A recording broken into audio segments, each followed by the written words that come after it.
তো ভাইয়া চলো আমরা এখন চ্যাপ্টার 6 এর যে এমসিকিউ গুলো আছে সেই এমসিকিউ গুলো একটু দেখে নেই। এখানে আমাদের প্রথম যে এমসিকিউটা বলছে সেটা হলো এক খণ্ড বরফকে ফুটন্ত পানিতে ছেড়ে দিলে দেখা যায় পানির তাপমাত্রা, বরফটা ধীরে ধীরে গলে যায় এবং পানির তাপমাত্রা নিচে নেমে আসে। এই বরফ পানির তাপের আদান প্রদান কতক্ষণ চলবে, এই প্রশ্নটা আমাদের জিজ্ঞেস করছে। তো আমরা কি জানি যে এইটা যদি একটা পানি হয়, পানির পাত্র হয়, এই পানির পাত্রের মধ্যে আমরা বাইরে থেকে ধরো একটা বরফের টুকরা ছেড়ে দিব, বরফ। তো এখন অবশ্যই পানির যে তাপমাত্রা এটা যদি T1 হয়, বরফের তাপমাত্রা যদি T2 হয়, ভাইয়া বলো তো পানির তাপমাত্রা বেশি থাকে না বরফের তাপমাত্রা বেশি থাকে? অবশ্যই পানির তাপমাত্রা বেশি থাকে, বরফটা ঠান্ডা থাকে। তাহলে T1 is greater than T2। যদি তাপমাত্রার ডিফারেন্স থাকে তাহলে আমরা কি জানি তাপের আদান প্রদান হবে কোথ থেকে কোন দিকে, তাপের আদান প্রদান হবে উচ্চ তাপমাত্রা থেকে, উচ্চ তাপমাত্রার বস্তু থেকে নিম্ন তাপমাত্রার বস্তু পর্যন্ত। তাহলে এখন যেহেতু পানির তাপমাত্রা বেশি তাই পানি থেকে বরফের তাপমাত্রা কম, তাই বরফের দিকে তাপের আদান প্রদান ঘটবে। দ্যাট মিনস এইখান থেকে কিছু পরিমাণ হিট এখানে চলে যাবে, হিটগুলা এখানে চলে যাবে। তাহলে এইটা হচ্ছে আমার কার ডিরেকশন, হিটের ডিরেকশন, বা হিট কোন দিকে ফ্লো করবে তার ডিরেকশন। এখন এই যে তাপের আদান প্রদান কতক্ষণ পর্যন্ত চলতে থাকবে, যতক্ষণ না পর্যন্ত বরফ আর পানির তাপমাত্রা সমান হয়। তাহলে আমাদের এই প্রশ্নটার অ্যান্সার কি হবে, পানি ও বরফ গলা পানির তাপমাত্রা সমান না হওয়া পর্যন্ত। যদি সমান হয়ে যায় তাহলে আর তাপের আদান প্রদান ঘটবে না। দ্যাট মিনস আমার এই প্রশ্নটার অ্যান্সার হচ্ছে সি। ওকে, আশা করি তোমরা এটা বুঝতে পারছো। চলো এরপরের যে প্রবলেমটা আছে, এখানে যেটা বলছে কোনো পদার্থের মোট তাপের পরিমাণ অণুগুলোর মোট গতিশক্তির সাথে কিভাবে সম্পর্কিত। তাহলে একটা জিনিস মাথায় রাখবা, খেয়াল করে দেখো, একটা পদার্থ যদি থাকে, এই পদার্থটা হচ্ছে এরকম, এর মাঝখানে অসংখ্য পরিমাণ অণু আছে। তো এই অণুগুলা কি করতে থাকে, ছোটাছুটি করতে থাকে, ছোটাছুটি করতে থাকে। তাহলে ছোটাছুটি করতে থাকলে প্রতিটি অণুর বেগ থাকে, বেগ থাকে। আর এই বেগ যদি থাকে তাহলে প্রতিটি অণুর গতিশক্তি থাকে, গতিশক্তি থাকে। যে অণুর বেগ বেশি তার গতিশক্তি বেশি। এখন আস্তে আস্তে যদি অসংখ্য অণু থাকে তাহলে টোটাল একটা গতিশক্তি আমরা বের করতে পারবো। ঠিক আছে, তাহলে বুঝলাম একটা টোটাল গতিশক্তি বের করা যাবে, টোটাল গতিশক্তি। খেয়াল করে দেখো তো, যার গতিশক্তি বেশি আমি কি বলতে পারবো, ওই বস্তুটার মধ্যে বেশি হিট আছে বা তাপ আছে। তাপ কি এক ধরনের শক্তি, তাহলে যার মধ্যে গতিশক্তি বেশি আমি বলতে পারবো তার মধ্যে বেশি পরিমাণে তাপ আছে, যার গতিশক্তি কম তার মধ্যে কম পরিমাণ তাপ আছে। তাহলে এই সিচুয়েশনে আমরা বলতে পারবো যে মোট তাপের পরিমাণ অণুগুলোর মোট গতিশক্তির সাথে সমানুপাতিক সম্পর্ক। যদি একটা বৃদ্ধি পায় তাহলে আরেকটা বৃদ্ধি পাবে, যদি আমাদের গতিশক্তি বৃদ্ধি পায় তাহলে তাপের পরিমাণ বৃদ্ধি পাবে। ওকে, এরপরটা চলো।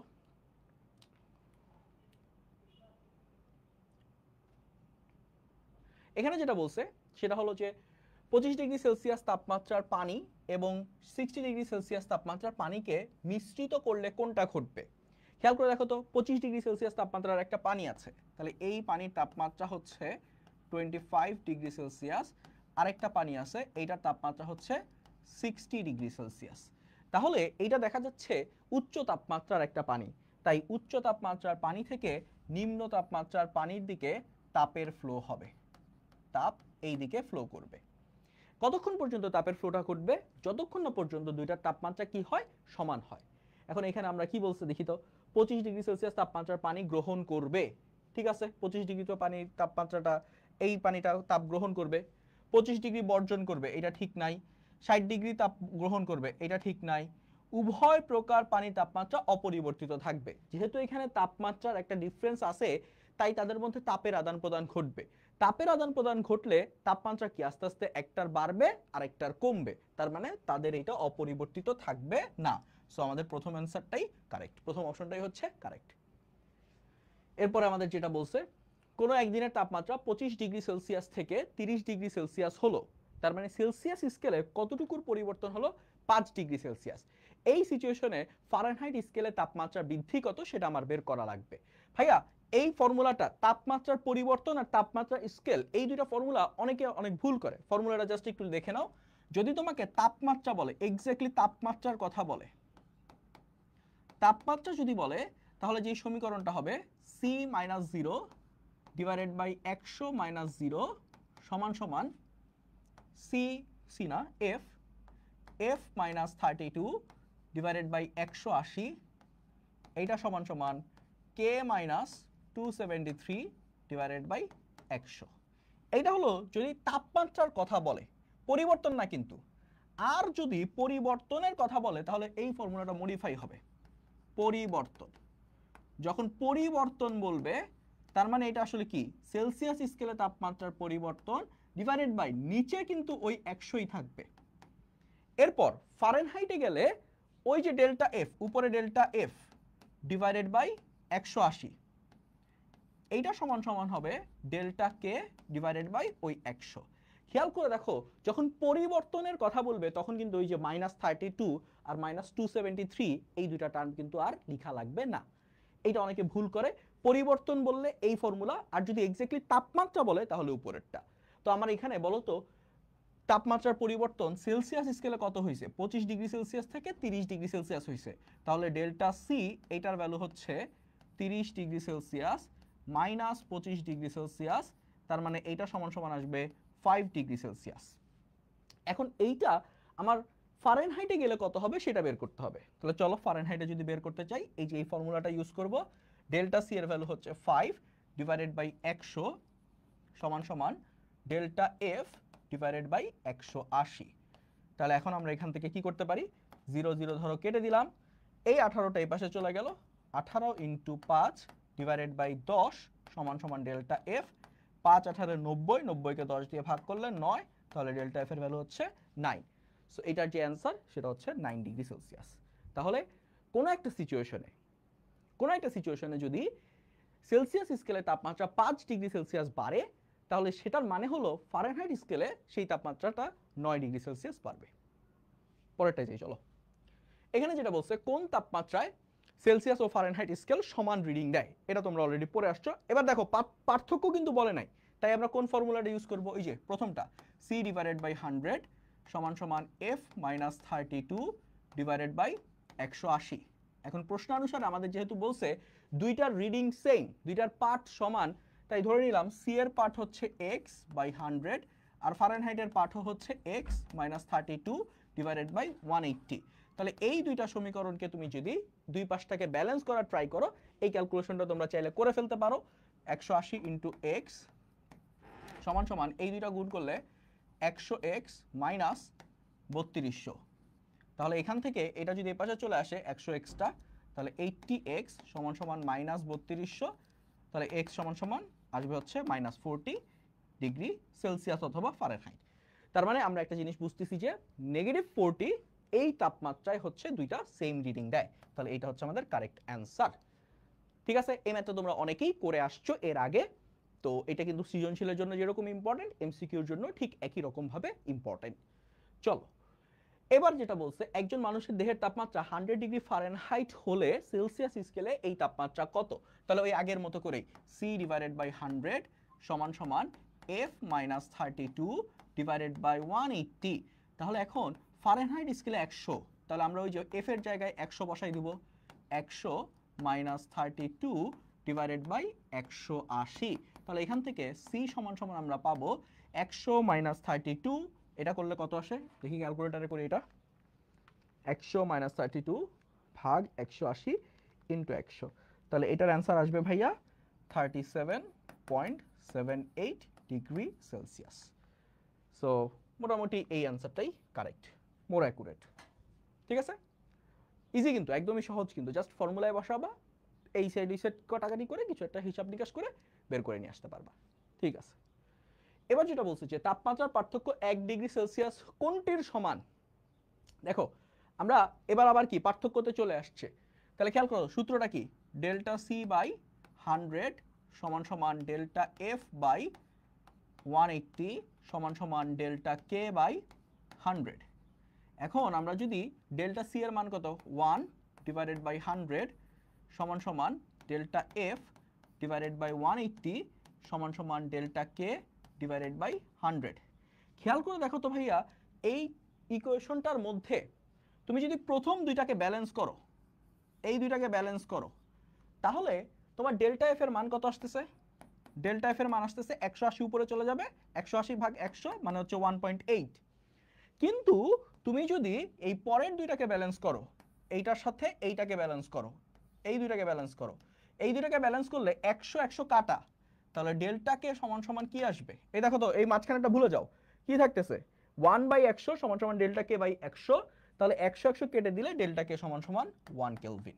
তাহলে খেয়াল করে দেখো তো, ডেল্টা সি এর ভ্যালু বা সেলসিয়াস স্কেলে তাপমাত্রার পরিবর্তন যদি 1 ডিগ্রি সেলসিয়াস হয়, তাহলে ফারেনহাইট স্কেলে তাপমাত্রার পরিবর্তন হবে 1.8 ডিগ্রি ফারেনহাইট এবং কেলভিন স্কেলে তাপমাত্রার পরিবর্তন হবে 1 কেলভিন। তাহলে আমাদের তাপমাত্রার পার্থক্য 1 ডিগ্রি সেলসিয়াস হলে এইটা হচ্ছে গিয়ে 1 কেলভিন পার্থক্যের সমান। ঠিক আছে ভাইয়া, বুঝা গেছে? ঠিক আছে। নিচের কোন সম্পর্কটা সঠিক? আমরা তাপমাত্রা স্কেল থেকে বের হয়ে গিয়ে নতুন আর একটা টপিকে চলে আসলাম, এটা হচ্ছে দৈর্ঘ্য প্রসারণ। তাপমাত্রা রিলেটেড হয়তো সামনে আরো কিছু এমসিকিউ আমরা পাবো। তাহলে এইখানে আমরা কি সম্পর্কটা পাই? এই সম্পর্কটা মোটামুটি মনে রাখতে পারো, সেটা হচ্ছে আলফা সমান সমান বা টোয়াইস আলফা সমান সমান বিটা এবং থ্রাইস আলফা সমান সমান গামা। ঠিক আছে, এটা হচ্ছে দুইটা বেসিক ফর্মুলা। এবার এখান থেকে ভাইয়া আলফা সমান সমান কি আসবে? Beta by 2। আর এখান থেকে আলফা সমান সমান কি আসবে? Gamma by 3। তাহলে আমরা একটা জিনিস বুঝতেছি কি, দেখো তো, আলফা সমান সমান বিটা বাই 2, এইটা সমান সমান আবার কি গামা বাই 3, এরকম একটা লাইন লিখতে পারি না? পারি। এবার এই যে সমীকরণটা ভাইয়া, এই সমীকরণটাকে তুমি একটু 6 দিয়ে গুণ করো। কত দিয়ে? 6 দিয়ে। তাহলে 6 দিয়ে গুণ করলে 6 আলফা সমান সমান 6/2 মানে হচ্ছে 3 বিটা সমান সমান 6/3 মানে হচ্ছে 2 gamma. This is the important formula বা ইম্পর্টেন্ট রিলেশন, এটা তোমরা জানো। তাহলে এইটা হলো আমাদের কারেক্ট অ্যান্সার, এইটা হলো ভাইয়া এ। ঠিক আছে, বুঝতে পারছো? আশা করি বুঝতে পেরেছো। 10 ডিগ্রি সেলসিয়াস তাপমাত্রায় একটি দণ্ডের দৈর্ঘ্য দেওয়া আছে 5 মিটার। 110 ডিগ্রি সেলসিয়াস তাপমাত্রায় দণ্ডটির দৈর্ঘ্য হচ্ছে গিয়ে 5.0167। এর দৈর্ঘ্য প্রসারণ সহগ কত হবে? ভাইয়া দৈর্ঘ্য প্রসারণ সহগ বের করতে বলছে, এটার ফর্মুলাটা কি মনে আছে ভাইয়া? দৈর্ঘ্যের সাথে রিলেটেড যে ফর্মুলাটা, আলফা সমান সমান কত হবে বলো তো? আলফা সমান সমান কত হবে? খেয়াল করে দেখো তো, আমরা এই যে এই সমীকরণটাকে একটু অন্যভাবে যদি, যেমন এইটা না আমারও মনে থাকে না কিভাবে লিখতে হয়, আলফা ডিরেক্ট কোনো ফর্মুলা আমার না মনে থাকে না, তো আমার মতো তোমাদেরও হয়তো মনে থাকবে না, তাই তোমাকে আমি একটা সুন্দর সিস্টেম দেখাই। তুমি যে ফর্মুলাটা মনে রাখবা সেটা হচ্ছে ডেল্টা এল সমান সমান L1 আলফা ডেল্টা টি। এই যে সহজ ফর্মুলাটা মনে রাখবা, এটা কিন্তু আমার আবার মনে থাকে। ডেল্টা এল এর যে ভ্যালুটা মানে কি, কতটুকু লেন্থের পরিবর্তন হলো, এই ভ্যালুটা হচ্ছে আদি দৈর্ঘ্যের সমানুপাতিক এবং তাপমাত্রার পরিবর্তনের সমানুপাতিক। এর সাথে আলফাটাকে একটা কনস্ট্যান্ট হিসেবে গুণ আসছে।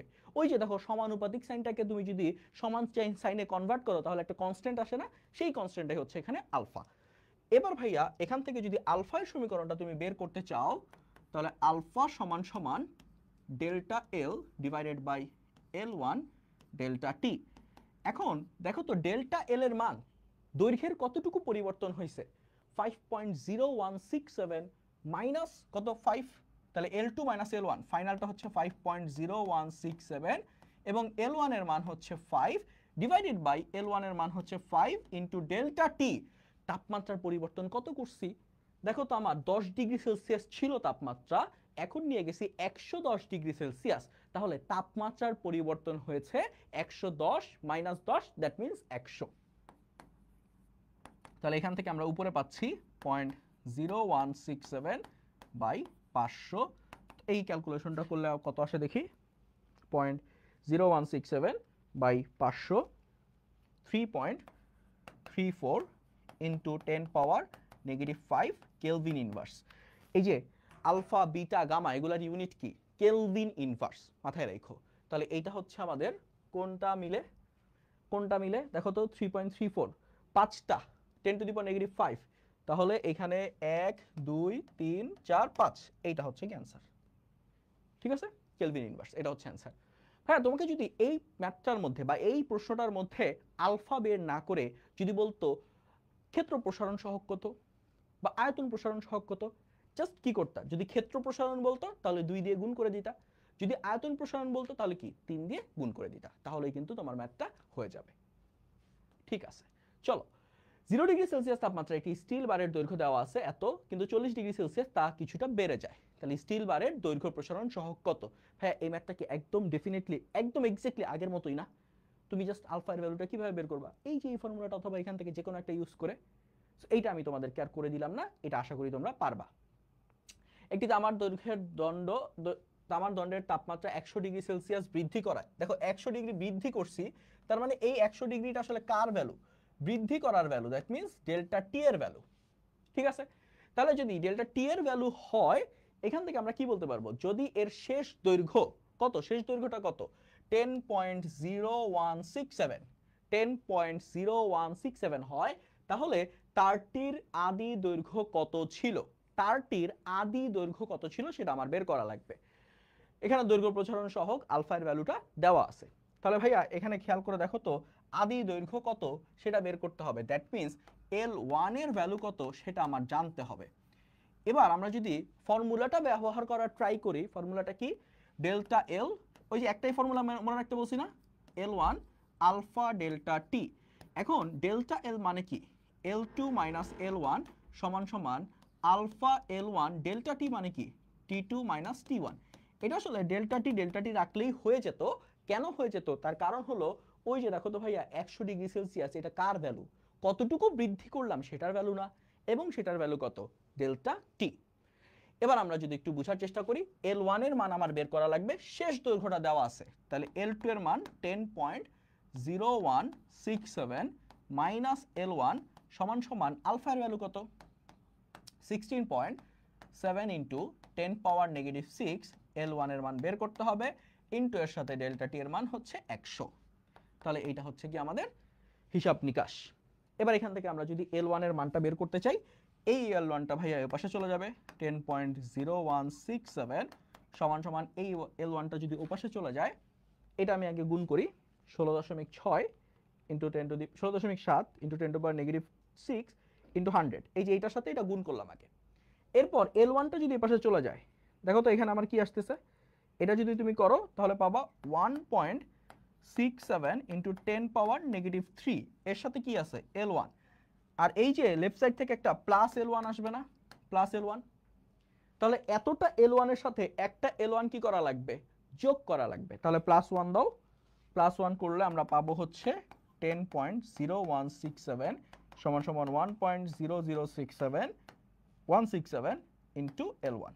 তাহলে L1 এর যে ভ্যালুটা, এইটা যদি তুমি একটু বের করার ট্রাই করো, দুঃখিত, এইটা যদি একটু বের করার ট্রাই করো, 0167 ভাগ 1.00167, এটার মান আসবে ভাইয়া 10। এটা দেখেই বোঝা যাচ্ছিল, তারপর আমি একটু শিওর হলাম আর কি। তাহলে এখানে আমাদের আদি দৈর্ঘ্যের মান কত? 10 মিটার। তাহলে দিস ইজ দা 10 মিটার। কই অ্যান্সার?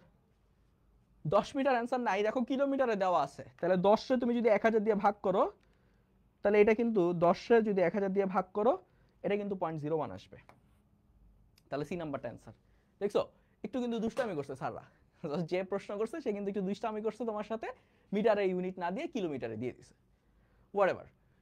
এখানে আমাদের পরেরটা, যদি দৈর্ঘ্য প্রসারণ সহগ, ক্ষেত্র প্রসারণ সহগ এবং আয়তন প্রসারণ সহগ আলফা বিটা গামা হয়, তাহলে এইটা তো আমরা অলরেডি একবার ডিসকাস করছি।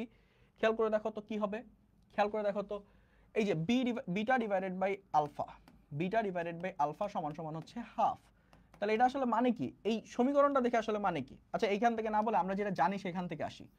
ধরো আমরা কি জানি, 6 আলফা সমান সমান 3 বিটা সমান সমান 2 গামা। তাহলে প্রথম দুইটাকে যদি তুমি নাও, তাহলে বিটা ডিভাইডেড বাই আলফা, এই যে প্রথম দুইটা নিলাম, তাহলে বিটা এখানে নিচে চলে আসলো alpha, beta divided by alpha সমান সমান এখানে আছে 6 আর নিচে চলে আসলো 3, তাহলে 6/3 মানে হলো 2। প্রথমটাই তো মিলে নাই, প্রথমটাই তো মিলে নাই, তার মানে এটা হবে না, আমার এটা হবে না। পরেরটা বিটা ডিভাইডেড বাই গামা, এটার জন্য তাহলে কি আমার পরের দুইটা নিতে হবে। তাহলে ধরো এই দুইটা থেকে যদি আমি নেওয়ার চেষ্টা করি, এখানে নিলাম বিটা, ওইখান থেকে চলে আসলো গামা সমান সমান এখানে আছে 2 আর ওইখান থেকে 3টা চলে গেল নিচে, তাহলে 3/2, তার মানে এটা ঠিক আছে। এরপর গামা ডিভাইডেড বাই আলফা, এটার জন্য তাহলে নিতে হবে কোন দুইটা? এটার জন্য নিতে হবে ভাইয়া এইটা এবং এইটা। তাহলে এই দুইটা থেকে আমরা যদি বের করতে চাই, আমাদের গামা ডিভাইডেড বাই আলফা, এখানে গামা আছে, আলফা দিয়ে ভাগ হয়ে গেল, সমান সমান লেফট সাইডে 6 আছে আর 2টা নিচে চলে আসলো, তাহলে 6/2 মানে হচ্ছে 3। সো দ্যাট আমরা গামা ডিভাইডেড বাই আলফার ভ্যালু 3 পাচ্ছি, যেটা আমার এই কোশ্চেনটাকে স্যাটিসফাই করেছে। দ্যাট মিন্স আমার এখানে যে অ্যান্সারটা সেটা হলো 2 and 3। ঠিক আছে, বুঝতে পারছো ভাইয়া? বুঝতে পারছো? আশা করি বুঝছো।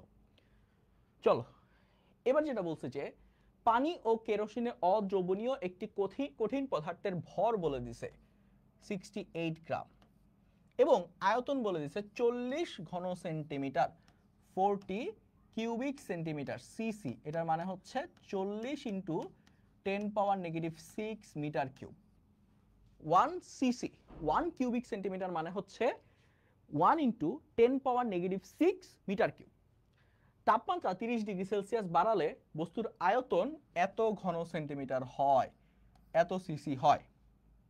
এরপরে বলছে কি পানির ঘনত্ব এত এবং কেরোসিনের ঘনত্ব এত, হোয়াট এভার ইট ইজ। ভাইয়া এখানে খেয়াল করে দেখো তো, বস্তুর দৈর্ঘ্য প্রসারণ সহগ চাইছে, কিন্তু প্রশ্নের দিকে একটু তাকাও। প্রশ্নের মধ্যে আমাদের কি বলছে? প্রশ্নের মধ্যে আমাদের বলছে হচ্ছে গিয়ে বস্তুটার আয়তন বৃদ্ধি পায়। তাহলে আমি যদি এই সিচুয়েশনে প্রসারণ নেই, কার প্রসারণ নিতে হবে? আয়তনের প্রসারণ নিতে হবে না, কারণ বস্তুটা এখন এইভাবে বড় হয়েছে, আয়তন বড় হয়েছে, লাইনে বড় হয় নাই, ক্ষেত্রফলে বড় হয় নাই, বড় হয়েছে কিভাবে? আয়তনে। তাহলে আয়তনের প্রসারণের জন্য যে ফর্মুলাটা আমরা পাবো দ্যাট ইজ ডেল্টা ভি সমান সমান v1 গামা ইন্টু ডেল্টা টি। সো আমরা এখান থেকে যেটা পাই, ডেল্টা ভি এর মান কত? ইনিশিয়ালটা হচ্ছে 40 এবং সরি 40 না, এটা মোস্ট প্রবাবলি 80 হবে ভাইয়া। এটা যেহেতু 80 তার মানে ওটাও 80 হবে। দুঃখিত ভাইয়া, এটা মনে হয় একটু টাইপিং মিস্টেক হয়েছে। আমি এটা হচ্ছে 80 সিসি হিসেবে ধরে কাউন্ট করলাম, 80 সিসি। তাহলে এটা হচ্ছে 80 সিসি মানে কত? 80 ইন্টু 10⁻⁻6 মিটার কিউব। ওকে, এবার এই যে 80 সিসি 80 ইন্টু 10⁻⁻6 মাইনাস এটা কত? ও আগে তো ফাইনালটা নিতে হবে, দুঃখিত। ফাইনালটা নিলে 80.015 ইন্টু 10⁻�6 মাইনাস 80 ইন্টু 10⁻�6, এইটা হচ্ছে আমার ডেল্টা ভি এর ভ্যালু।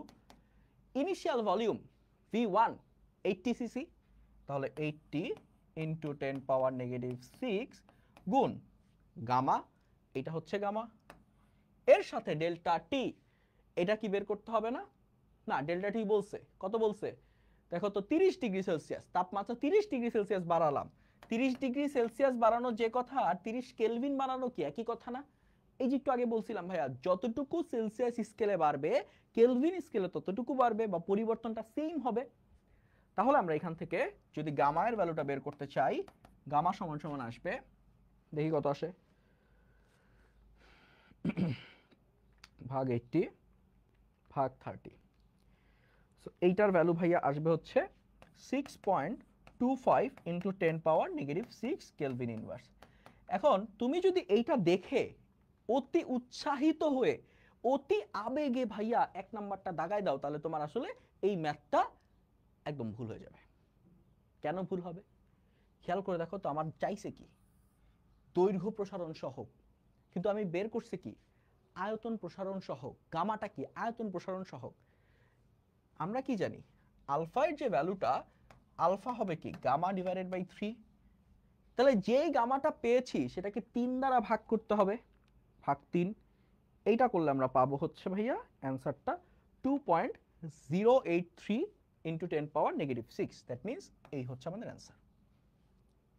বুঝছো? কেয়ারফুল থাকতে হবে কিন্তু ভাইয়া, কেয়ারফুল থাকতে হবে। পরেরটা, কঠিন বস্তুটি।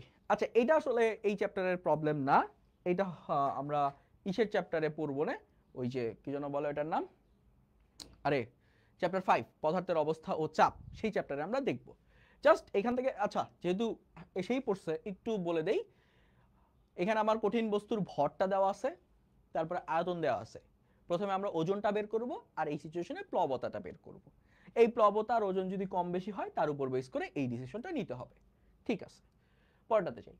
তরল প্রসারণের ক্ষেত্রে নিচের কোনটি সঠিক?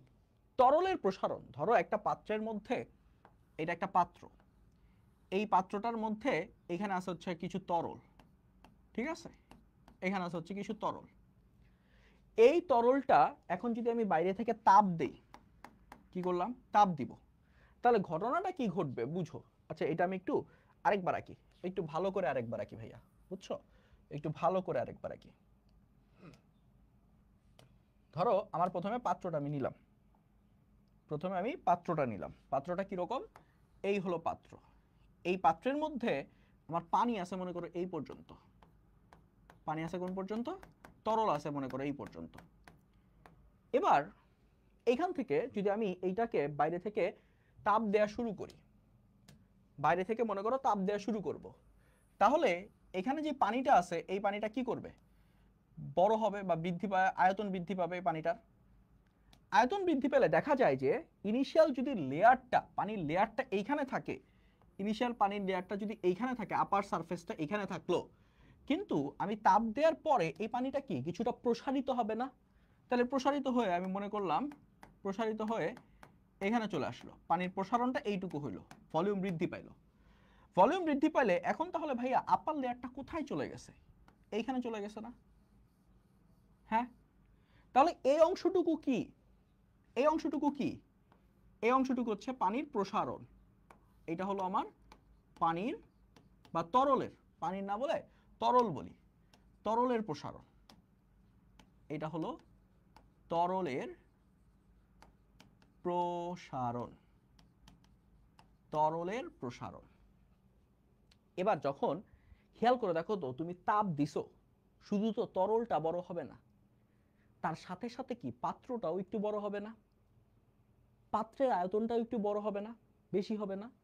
তাহলে পাত্রটা যদি একটু বড় হয়, এইখান থেকে যে পাত্রটা আছে, এই পাত্রটা মনে করো, এই যে পাত্রটা, এই পাত্রটাকে যদি আমি এখন কি কনসিডার করব, পাত্রের প্রসারণটাও কনসিডার করব। বলো একটা পাত্রের মধ্যে যতটুকু পানি আছে, পাত্রটা যদি বড় হয়, পানির লেভেলটা কি কমে যাবে না একটু, ডেফিনেটলি কমে যাবে, পাত্র বড় হচ্ছে তার মানে উপর থেকে নিচে নেমে যাবে একটু। তো আমরা সেক্ষেত্রে যেটা বুঝতে পারি সেটা হলো এই যে পানির লেয়ারটা, এই লেয়ারটা আগের চেয়ে কিছুটা কমে এইখানে চলে আসবে। তাহলে এই যে এই লেয়ারটা আমরা কি চোখে দেখতে পাচ্ছি, চোখে দেখতে পাচ্ছি। তাহলে এখন দেখো তো, ইনিশিয়াল লেয়ারটা ছিল এইটা, আমি দেখতে পাচ্ছি এইটুকু হলো গিয়ে কি, এইটুকু হচ্ছে পানির চোখে দেখতে পাওয়া প্রসারণ। এই যে চোখে দেখতে পাওয়া প্রসারণ, এইটাকে আমরা বলতেছি হচ্ছে আপাত প্রসারণ, আপাত প্রসারণ। আর এই যে বাকি অংশটুকু, এই যে এখান থেকে এইটুকু, এইটুকু নিচে কেন নামছিল, এখানে তো থাকার কথা ছিল কিন্তু নিচে নামছে, কেন নামছে, পাত্রের প্রসারণের জন্য, পাত্র বড় হয়েছে এই জন্য নিচে নামছে। তাহলে এই অংশটুকু হবে কি ভাইয়া, এই অংশটুকু হবে, এই অংশটুকু হবে কি ভাইয়া, এইটা হবে আমার পাত্রের প্রসারণ, পাত্রের প্রসারণ। তাহলে খেয়াল করে দেখো তো, আমার টোটাল তরলের প্রসারণ পেতে হলে বা প্রকৃত অ্যাকচুয়ালি তরলটা কতটুকু প্রসারিত হয়েছে সেটা পেতে হলে আমার আপাত প্রসারণ আর পাত্রের প্রসারণ যোগ করা লাগবে, আপাত প্রসারণ আর পাত্রের প্রসারণ যোগ করা লাগবে। প্রকৃত প্রসারণ সমান সমান আপাত প্রসারণ যোগ পাত্রের প্রসারণ। তাহলে দিস ইজ দ্য অ্যান্সার, এইটা হচ্ছে অ্যান্সার। আর কোনো কিছু কি মিলে না, প্রকৃত প্রসারণ বড়, প্রকৃত প্রসারণ বড়, প্রকৃত প্রসারণ যোগ করা লাগে, মিলবে না। তাহলে এটা হচ্ছে আমাদের সি নাম্বারটা কারেক্ট অ্যান্সার। বুঝতে পারছো, আশা করি বুঝতে পারছো। তরলের প্রসারণ বলতে বুঝায়, তরলের প্রসারণ কোনটা, তরলের প্রসারণ, তরলের প্রসারণ হচ্ছে এই এখানে আসলে একটু ঝামেলা আছে। তরলের প্রসারণ বলতে বুঝায়, তরলের প্রসারণ বলতে বুঝায়, এই প্রসারণ ইনকমপ্লিট, ইগনোর, ইগনোর করে দাও, এটা ঠিক করার এখন সময় নাই। তোমাদেরকে বেসিক বুঝাই দিছি, বেসিকটা বুঝে তোমরা কাজ করতে পারবা। সার্বজনীন গ্যাস ধ্রুবকের মান কত, এটা মুখস্থ মান, আর সমান সমান, আর সমান সমান 8.314 জুল পার মোল পার কেলভিন। একটু খেয়াল করে অবশ্যই এই ইউনিটটার দিকে তাকায়ও ভাইয়া। হ্যাঁ, কারণ কি তুমি যদি এই ইউনিটে না লিখে ধরো আরেকটা ইউনিট আছে, এটা লিটার অ্যাটমসফিয়ার পার মোল, লিটার অ্যাটমসফিয়ার পার মোল পার কেলভিন, এইটার জন্য 0.0821 হবে মান। তো তোমাদের এইটা আসলে নাই, কিন্তু পরীক্ষায় কিন্তু এই এককটা দিয়ে ধরো এইটার সাথে এটা দিয়ে দিতে পারে, তখন কিন্তু ভাইবো না যে ভাই ভুলে এটা চলে আসছে, এটা ভুলে না, এই এককটা এক্সিস্ট করে, একটু কেয়ারফুল থাকো। সো এটার কারেক্ট অ্যান্সার হবে ভাইয়া সি। ঠিক আছে, এরপর আমাদের যেটা বলছে পদার্থটির কোন পদার্থটির প্রসারণ সবচেয়ে বেশি হবে। তিন ধরনের পদার্থ আছে, একটা হচ্ছে কঠিন, তরল, বায়বীয়। তাহলে আমরা কি জানি, কঠিনের প্রসারণ সবচেয়ে কম, তরলের প্রসারণ তার চেয়ে একটু বেশি, আর গ্যাসের প্রসারণ হয় সবচেয়ে বেশি। তাহলে এই কয়টা অবজেক্টের মধ্যে বিশুদ্ধ পানি তরল, কেরোসিন তরল, বরফ কঠিন, অক্সিজেন হচ্ছে গ্যাস, তাহলে গ্যাসের প্রসারণটা সবচেয়ে বেশি হবে। ঠিক আছে, 100 গ্রাম পানির তাপমাত্রা 30 ডিগ্রি সেলসিয়াস থেকে 35 ডিগ্রি সেলসিয়াস উঠাতে কি পরিমাণ তাপের প্রয়োজন। আমরা খেয়াল করে দেখো তো, প্রসারণ থেকে সরে এসে কিন্তু অলরেডি ক্যালোরিতে ঢুকে গেছি। তাহলে এই সিচুয়েশনে আমাদের এই প্রবলেমটার মধ্যে কি বলছে, আমাদের 30 ডিগ্রি সেলসিয়াস তাপমাত্রা থেকে 35 ডিগ্রি সেলসিয়াস পর্যন্ত আমি কি উঠাতে চাই, পানির তাপমাত্রা উঠাতে চাই। তাহলে এই ক্ষেত্রে তাপের প্রয়োজন ফর্মুলাটা কি, কিউ সমান সমান এম এস ডেল্টা টি। এম এর মান কত, 100 গ্রাম, মানে কি 100 ডিভাইডেড বাই 1000, 0.1ও লিখতে পারো। পানির আপেক্ষিক তাপ কত ভাইয়া, 4200 ইন্টু টেম্পারেচারের চেঞ্জ কত করছি, 35 মাইনাস 30 মানে হচ্ছে 5 ডিগ্রি সেলসিয়াস অথবা 5 kelvin, whatever it is. এখান থেকে এস এর কিছু মান একটু মনে রাখা লাগবে তোমার, এস এর কিছু মান, আপেক্ষিক তাপ কিছু মান মনে রাখা লাগবে। আমি যে কয়টা বলে দিছি এই কয়টা মনে রাখলেই হবে, আপাতত পানির গুলা মনে রাখলেই হবে। তুমি যদি একদম বিশুদ্ধ পানি তরল অবস্থার কথা বলো, তাহলে এইটার মান হচ্ছে 4200 joule per KG per kelvin. তারপরে হচ্ছে তুমি বরফের কথা যদি বলো, বরফের জন্য ভাইয়া এটার অর্ধেক 2100 joule per KG per kelvin. এবং তুমি যদি জলীয় বাষ্পের কথা বলো, ব্যাপার যেটা জলীয় বাষ্পের কথা বলো, তাহলে এইটা আসবে হচ্ছে 2000 joule per KG per kelvin. এই হলো কি আমাদের তিনটা মান মনে রাখা লাগবে। তাহলে একটু বসায় দাও তো ইকুয়েশনটার মধ্যে কি আসে, 10 100 বাই 1000 ইন্টু 4200 ইন্টু 5, তাহলে এটার অ্যান্সার আসবে 2100 জুল। তাহলে দ্য অ্যান্সার ইজ 2100 জুল, এইটা C. I guess you got it এবং বুঝতে পারছো। পরেরটাতে যাই, যে তাপ তরলকে বাষ্পে পরিণত করে তাকে কি বলে। যে তাপ তরলকে বাষ্পে পরিণত করে, ভাইয়া দুই ধরনের তাপ আছে। একটা হচ্ছে যদি একটা কঠিন পদার্থ থাকে, কঠিন পদার্থ, এই কঠিন পদার্থটাকে যদি একসময় তাপ দিতে থাকি তাহলে তরলে রূপান্তর হবে, এবং তরলটাকে আরো তাপ দিতে দিতে থাকলে একসময় গ্যাসে রূপান্তর হবে বা বায়বীয় পদার্থে রূপান্তর হবে। এখন তরল থেকে গ্যাসে রূপান্তর হওয়ার সময়, এই সময় বস্তুটা যে তাপ গ্রহণ করে সেটা হলো বাষ্পীভবনের, বা এটাকে আমরা জাস্ট সুপ্ত তাপ বলতে পারি। সুপ্ত তাপ, সুপ্ত তাপ কিসের, বাষ্পে পরিণত হলে বাষ্পীভবনের। বাষ্পটা যদিও শুধুমাত্র পানির জন্য প্রযোজ্য, তারপর আমি লিখে দিলাম বাষ্পীভবনের। আর এইখান থেকে, আচ্ছা বাষ্পীভবন না লিখে চলো এটার অন্য একটা নাম দেই, এটাও তোমরা জানো, এই নামটাও জানো, আমার মাথায় খেয়াল আসতেছিল না। এটা হচ্ছে স্ফুটনের সুপ্ততাপ, স্ফুটনের সুপ্ততাপ। আর কঠিন থেকে তরলে রূপান্তর হওয়ার জন্য যে তাপটা দরকার সেটা হলো ভাইয়া গলনের সুপ্ততাপ। তাহলে আমার সুপ্ততাপ দুই ধরনের হয়, একটা হচ্ছে স্ফুটনের সুপ্ততাপ আর একটা হচ্ছে গলনের সুপ্ততাপ। গলনের সুপ্ততাপ কখন লাগে, যখন কঠিন থেকে তরলে রূপান্তর হয়, আর স্ফুটনের সুপ্ততাপ কখন লাগে, যখন আমার তরল থেকে গ্যাসে রূপান্তর হয়। তাহলে এইটা হচ্ছে কি আমাদের কোনটা, স্ফুটন্ত ঘটনার নাম, বাষ্পায়ন ঘটনার নাম সুপ্ততাপ। এখানে আসলে পারফেক্ট অ্যান্সার হচ্ছে এই যে বাষ্পীভবনের সুপ্ততাপ, এইটা। ঠিক আছে, যদিও বাষ্পীভবন শুধুমাত্র পানির জন্য H2O এর জন্য প্রযোজ্য, কিন্তু এই সুপ্ততাপের চেয়ে বাষ্পীভবনের সুপ্ততাপটা মোর অ্যাকুরেট। ঠিক আছে, এরপর আমাদের যেটা বলছে বাষ্পায়ন। বাষ্পায়ন ভাইয়া কোনটা ছিল মনে আছে, বাষ্পায়ন ঘটনাটা কোনটা ছিল, ধরো এটা হচ্ছে আমার একটা পানির পাত্র, এই পানির পাত্রে যে আপার লেভেল আছে বা আপার লেয়ার আছে, এই আপার লেয়ারে যে মলিকিউলগুলো আছে এই মলিকিউলগুলা তার পৃষ্ঠ, পানির পৃষ্ঠ ছেড়ে উপরে চলে যাওয়ার যে ঘটনা, এই ঘটনাটাকেই বলা হয় বাষ্পায়ন। এখন যদি চাপ বাড়াই, খেয়াল করো এখানে মনে করো আশেপাশে চাপ বেশি, এখানে চাপটা একটু বেশি, এখানে মনে করো চাপ বেশি। ভাইয়া চাপ বেশি হলে আমাদের একটা মানুষের ন্যাচারাল প্রবৃত্তি কি? তোমরা কি বেশি চাপের জায়গায় যেতে চাও নাকি কম চাপের জায়গায় যেতে চাও? খেয়াল করে দেখো তো, ধরো মেট্রো রেলের কথাই যদি আমি বলি, একটা মেট্রো রেলের মধ্যে দুইটা বগি আছে, একটা বগিতে ধরো 1000 জন মানুষ আছে, অ্যাজিউম দ্যাট, আরেকটা বগিতে মনে করো 200 জন মানুষ আছে। তো তুমি মেট্রো রেলে যখন উঠবা, তুমি কিন্তু অবশ্যই এই 1000 জন মানুষেরটা অ্যাভয়েড করে 200 জনের মানুষের মধ্যে ঢুকে পড়বা, ওই বগিতে ঢুকবা।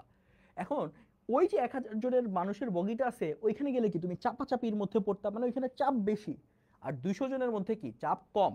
তাহলে this is a natural tendency যে যে কোনো অবজেক্ট চায় কম চাপের জায়গায় যেতে, লো প্রেসার যুক্ত জায়গায় যেতে। তো যদি এখানে আশেপাশের চাপটা আমি বাড়াই দেই, প্রেসারটা আমি বাড়াই দেই, তাহলে পানির অণু কি ওই হাই প্রেসারে যেতে চাইবে? চাইবে না কিন্তু। তার মানে আমরা এখানে বুঝতে পারতেছি যে যদি কোনো একটা জায়গায় চাপ কম থাকে তাহলে বাষ্পায়ন বেশি হবে, বাষ্পায়ন সহজে হবে। আর চাপ যদি বাড়ে তাহলে বাষ্পায়নটা কঠিন হবে বা তেমন একটা হবে না। তাই যদি চাপ বাড়ে তাই বাষ্পায়নটা বেড়ে যাবে না, কমে যাবে, এটা তাহলে ভুল। স্বতঃস্ফূর্ত প্রক্রিয়া, বাষ্পায়নটা কি সব সময় হতে থাকে না? তুমি যদি তোমার রুমের মধ্যে 100°C তাপমাত্রা নাও রাখো, পানি রেখে দাও, সেই পানি থেকে কিন্তু আমার জলীয় বাষ্প উৎপন্ন হতে থাকবে, এটা ন্যাচারালি ঘটতে থাকবে। তার মানে দিস ইজ আ স্বতঃস্ফূর্ত প্রক্রিয়া। এবং খেয়াল করো শূন্য স্থানে হার সর্বাধিক, শূন্য স্থান, আশেপাশে মনে করো ভ্যাকিউম, সেখানে কি কোনো প্রেসার থাকবে? প্রেসারলেস জায়গা কিন্তু ভ্যাকিউমটা। তো যদি প্রেসারলেস হয়, প্রেসার সেখানে কি সবচেয়ে কম। আর একটু আগেই মাত্র বলছি, প্রেসার যদি কম হয় আমার সেখানে যাওয়ার প্রবণতা বাড়বে, দ্যাট মিন্স বাষ্পায়ন বাড়বে। তো শূন্য স্থানে প্রেসার সবচেয়ে কম, তাই সেখানে আসলে যাওয়ার প্রবণতা সবচেয়ে বেশি, বাষ্পায়নটা সবচেয়ে বেশি। তাহলে this is the answer 2 and 3, এইটা হলো আমার কারেক্ট অ্যান্সার। বুঝছো ভাইয়া? বুঝছো? আশা করি এইটা বুঝতে পেরেছো। এরপর আমরা যদি পরেরটাতে যাই, চিত্রের বিসি অংশের প্রয়োজনীয় তাপ একটা বরফকে, কতটুকু বরফ, খেয়াল করে দেখো এখানে বরফটা দেওয়া আছে 200 গ্রাম, তোমরা দেখতে পাচ্ছ কিনা আমি জানি না, 200 গ্রাম বরফ দেওয়া আছে। এই বরফটা এখান থেকে শুরু করছে, এখানে কোনো এই তাপমাত্রাটা বলে দেয় নাই, আসলে বলে দেয় নাই। তো এটা আমরা আসলে প্রেডিক্ট করতে পারবো, কিন্তু এটা আমার দরকার কিনা সেটা পরে দেখব, যদি দরকার হয় তাহলে একটা প্রেডিক্ট করে নিব। এবার এই যে এখানে আমার তাপমাত্রাটা বাড়াইলাম, বরফটা কঠিন থেকে তাপমাত্রা বাড়তে বাড়তে খেয়াল করো 0°তে আসছে। 0°তে আসার পর 0°তে কি হয়, বরফটা পানিতে রূপান্তর হয়, তখন কিন্তু তাপমাত্রা বাড়ে না তার। এই জন্য এখানে দেখো একটা ফ্ল্যাট লাইন আমরা পেয়ে সি বিন্দুতে আসলো। সিতে আসার পরে সিতে কি, ওই যে বরফ থেকে তরলে রূপান্তর হচ্ছে বা পানিতে রূপান্তর হচ্ছে, তাহলে সিতে এসে সম্পূর্ণটা পানি হয়ে গেল। এরপর এই পানিতে আরো তাপ দিলে দেখো আরো তাপমাত্রা বাড়তেছে, তাপমাত্রা বাড়তে বাড়তে 100তে হয়ে গেল। 100 কোথায় গেল, ডি বিন্দুতে গেল। এবার আমাকে প্রশ্ন বলছে বিসি অংশে প্রয়োজনীয় তাপ কোনটা, তাহলে বিসি অংশটা কোনটা ভাইয়া? বিসি অংশ হচ্ছে সেই অংশটা, যেই অংশটা এই বরফটাকে পানিতে রূপান্তর করছে, বরফটাকে কি করছে, পানিতে রূপান্তর করছে যে অংশে, সেই অংশটাকে আমরা বলবো হচ্ছে বিসি অংশ। এই বিসি অংশে তাহলে আমার প্রয়োজনীয় তাপ কত, কিউ সমান সমান বরফ গলনের আপেক্ষিক সুপ্ত তাপ দিয়ে তার ভরটা গুণ করা লাগবে, এম ইন্টু এল এফ। তাহলে এম এর ভ্যালু কত, এম এর ভ্যালু 200 গ্রাম মানে 0.2 কেজি, আর এল এফ এর মান হচ্ছে 336000। তাহলে এইখান থেকে আমরা যে মানটা পাবো, যে ভ্যালুটা পাবো, সেটা হলো 0.2 ইন্টু 336000, এটা সমান সমান আসতেছে 67200 এত জুল। ঠিক আছে ভাইয়া, বুঝতে পারছো? ওকে, 22 নাম্বার ম্যাথে চলে আসছি। 22টা এমসিকিউ আমরা সলভ করে ফেলছি। আমি দেখো, আমি সাধারণত কিন্তু তোমাদেরকে এত ফাস্ট পড়াই না, তো আজকে কিন্তু অনেক ফাস্ট পড়াচ্ছি, কারণ তোমাদেরকে হচ্ছে পরীক্ষার আগে আগে এটা যেহেতু আমরা সাপ্লাই করতেছি, আমি বেশি সময় নিব না, মানে তোমরা যাতে কম সময়ের মধ্যে ম্যাক্সিমাম একটা আউটপুট নিতে পারো, এই জন্য আমি একটু ফাস্ট পড়াচ্ছি। তো কেউ যদি কোনোটা না বুঝো একটু কষ্ট করে ভাইয়া আরেকবার দেখে নিও, আমি রিপিট করতেছি না কোনো কিছু। চলো পরেরটাতে যাই। এখানে যেটা বলছে যে লেখচিত্র অনুসারে বিসি ও ডিই অংশে তাপমাত্রার পার্থক্য সমান। বিসি অংশে তাপমাত্রা পার্থক্য কত? বিসি অংশে কি পানিটা কনভার্ট হয়েছে কোত্থেকে পানিতে, সরি বরফটা কনভার্ট হয়ে পানিতে রূপান্তর হয়েছে, আর ডিই অংশে পানিটা কোথায় গেছে, জলীয় বাষ্প হয়েছে। দুই সিচুয়েশনেই কি তাপমাত্রার পরিবর্তন হয়েছে? তাপমাত্রা পরিবর্তনের মান কত? তাহলে 0। তাহলে এটা ঠিক আছে, দুই সিচুয়েশনে তাপমাত্রার পরিবর্তন সমান এবং তাপমাত্রার পার্থক্য হচ্ছে 0। এবি অংশে প্রয়োজনীয় তাপ হচ্ছে 2100 জুল। এবি অংশটা কোথায়? এই যে এটা কাটা চলে গেছে, বুঝছো? যেটা আমি বলতেছিলাম যে আমাদের যদি দরকার হয় আমরা ধরে নিব। তাহলে কি ধরবো? এই যে এটা হচ্ছে এ বিন্দু এবং এটা আমি অ্যাজিউম করলাম 0 -5, তাহলে এটা ধরে নিলাম -10। আমি জানি না এটা হয়েছে কিনা, আমি -10 ধরে ম্যাথটা করব। তো তোমরা আমি -10 ধরেই তোমাদেরকে বুঝাই দিচ্ছি। এটা হলো -10। এখন এবি অংশে -10 ডিগ্রি সেলসিয়াসের একটা বরফ যদি 0 ডিগ্রি সেলসিয়াসের বরফে যায় তাহলে কতটুকু তাপ লাগবে? কিউ সমান সমান এম এস ডেল্টা টি। এম এর মান কত? 200 গ্রাম, তার মানে 0.2। এস এর মান, বরফের আপেক্ষিক তাপ কত বলে আসছিলাম ভাইয়া, একটু মনে আছে? বরফের আপেক্ষিক তাপ কত বলছিলাম আমি? এটা মনে রাখতে বলছিলাম যে, কোথায় গেল? এই যে বরফের আপেক্ষিক তাপ আমি মনে রাখতে বলছি ভাইয়া 2100। তাহলে এই 2100টা যদি মনে রাখি, 2100 এটা হচ্ছে আমার 2100 ইনটু ডেল্টা টি। তাপমাত্রার কতটুকু বাড়ছে? -10 থেকে 0 হয়েছে, মানে 10 ডিগ্রি সেলসিয়াস বা 10 কেলভিন। তাহলে এইটাকে যদি আমরা হিসাব করি 0.2 ইনটু 2100 ইনটু 10, এটা আসবে হচ্ছে 4200 জুল। ঠিক আছে ভাইয়া, 4200। তাহলে আমার এইখানে আসতেছে এবি অংশে এটা আসতেছে হচ্ছে 2100, তার মানে এটা আসলে অ্যান্সার হবে না। বরফ গলা পানিতে পরিণত করতে 6 মিনিট সময় লাগে। বরফ গলা পানিতে পরিণত করতে মানে কি? বরফ থেকে পানিতে রূপান্তর করতে। বরফ থেকে পানিতে রূপান্তর করছে কোত্থেকে? বি থেকে সিতে।